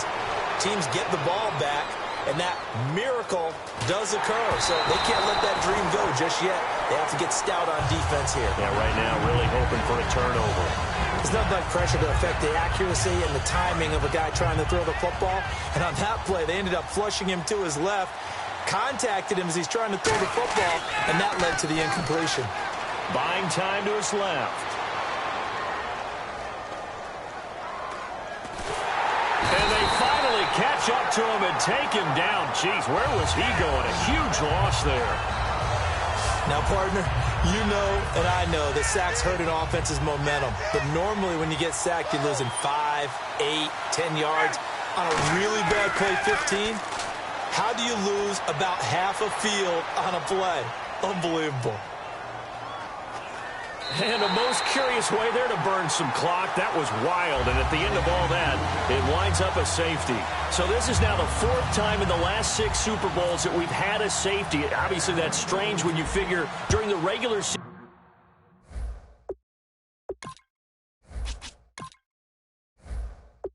season, on average, you'll see a safety about once every 14 games. So an oddity here, to say the least.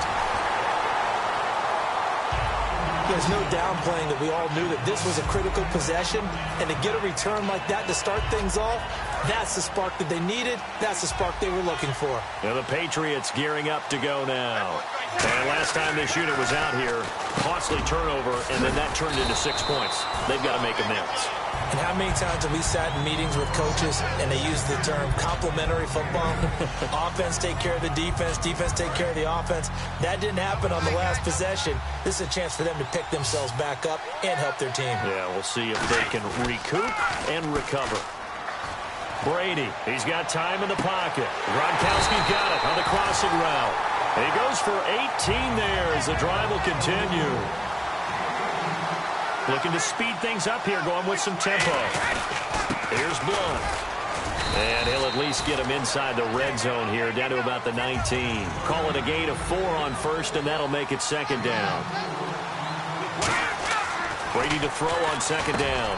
Over the middle, that's taken in by Gronkowski. And he's brought down just outside of the 10 at the 11. 8 yards on the pickup there, and it moves the sticks. They go play action here on 1st down.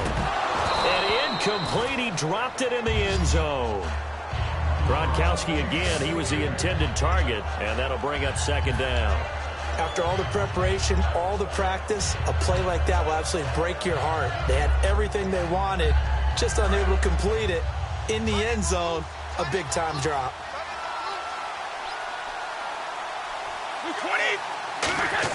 Brady will try again on 2nd down. And incomplete there. A nice hit. Jars the ball free and brings up third down. And he's certainly not a guy that drops that football very often. Indeed, because that's a bit of a surprise. I know he's in the middle of some traffic and people, bodies all around him, but he usually has the focus to haul that one in. Brady now to throw. This is caught. Gronkowski. It'll be a gain of 8, but it'll also lead to a fourth down. A short gain that doesn't get him the first down brings up a fourth down situation. Really nice job defensively. They knew where the sticks were. They got the stop before it. Now Brady got to have this one. And that's caught by Gronk for a Pats touchdown. Rob Gronkowski, his second touchdown of this Super Bowl. And the Patriots are back within a score. Big fourth down conversion for the score, and the defense, that is a tough pill to swallow. Big time for them. How about them just deciding to go for it on fourth down? And, okay, forget the field goal, because that looked like an easy 3 points. Yeah, you might have had a defensive breakdown in there, but they pressed the issue and found a way to get it into the end zone. Give them big credit for that. Gostkowski now, after the touchdown, he'll send this one away. That's fielded in the end zone. And a nice return sets him up pretty good here at the 30-yard line. Atlanta now coming out on the field. And the last time they had the football, they surrendered 2 points on the safety. They don't want to do that one again. No, not at all. It's almost like a bases clearing double, isn't it? Give up a couple of runs. Sure. just messes things up for you offensively. But now they've got to go ahead, take it, set it aside, and move forward. Now that's how you start a drive. Not only do you pick up a first down, you do it on a chunk play. Big yardage. And now you put a little bit of a dent in the confidence of the defense. Freeman again, a first down carry. And this one's going to go the wrong way. Losing yardage back at the 42. It's a loss of 2 there, bringing up second down. Hey, a lot of points have been scored in this game, but what a nice play by the defense. Stepping up on that one. Maybe they'll get things going in their direction after a play like that. On second down, Ryan. Incomplete on the right side. It's Tammy. They'll wind up getting 10 back as that sets them up for third down.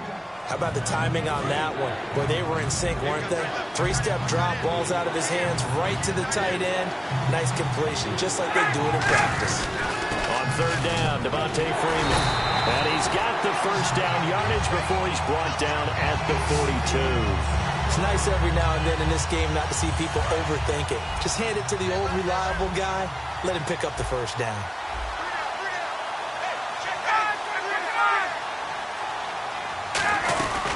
This is Freeman on 1st and 10. And he's going to fight his way forward here for a modest gain. Gets a pickup of 4, and it'll bring up second down. Second down, and the offense in search of 6 yards.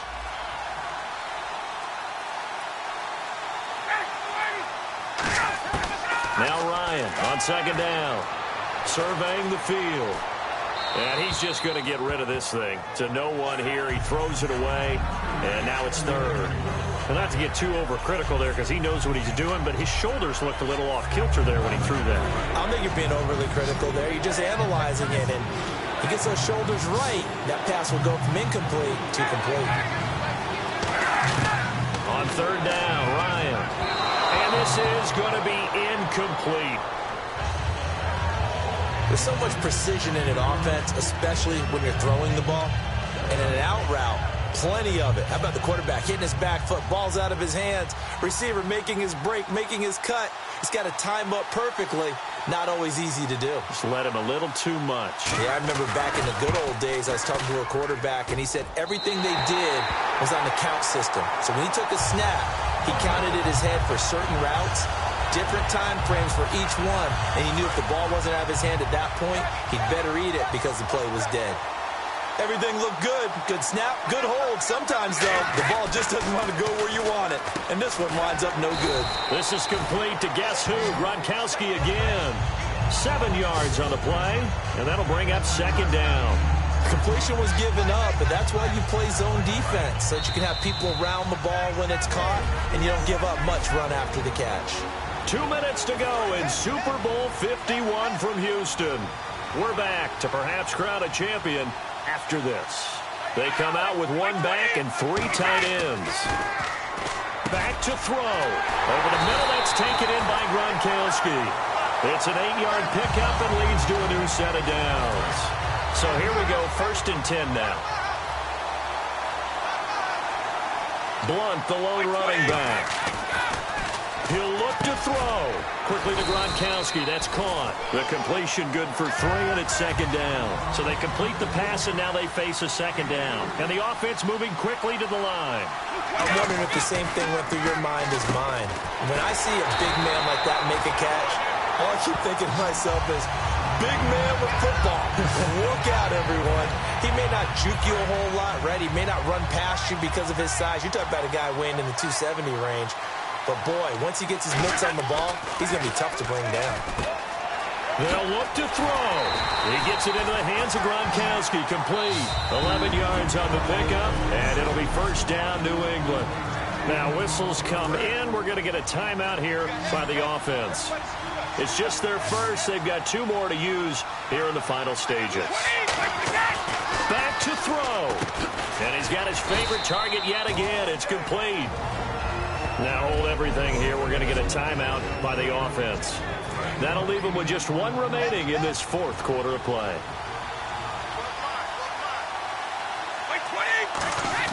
He's back to throw. This is caught. Gronkowski. And he's able to get it down to the 2-yard line. 6 yards on the pickup, and it leaves him with a 1st and goal. Looking to jam the receivers at the line here. Press coverage look defensively. One final try now for Brady. And he's got it. It's caught for a touchdown. And they have taken the lead here in the final seconds.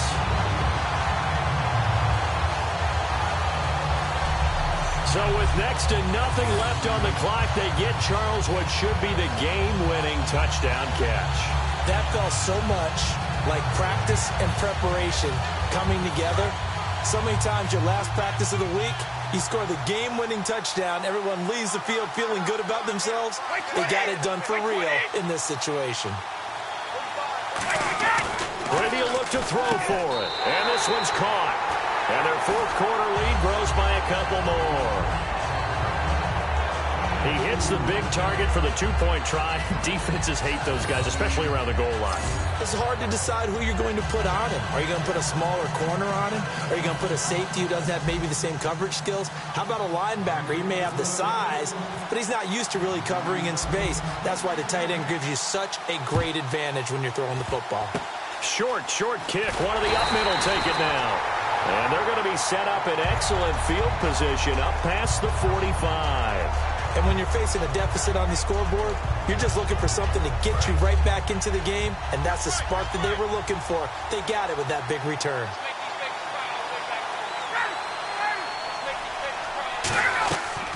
One last shot for Ryan. Now a desperation throw deep downfield. And it's incomplete. So their final drive comes up empty. And with that, the ball game is over. And it's another Super Bowl title for the New England Patriots. For the victors getting to hoist that Lombardi trophy, you know, we've talked to guys that have done it, and they say there's no better feeling in sports. I don't know how there can be. The journey to get to this game is incredible. And then to finally break through and win it when all eyes are on this game alone because there's nothing else going on, that's just got to be absolutely amazing. The task, incredible. But the accomplishment, forever.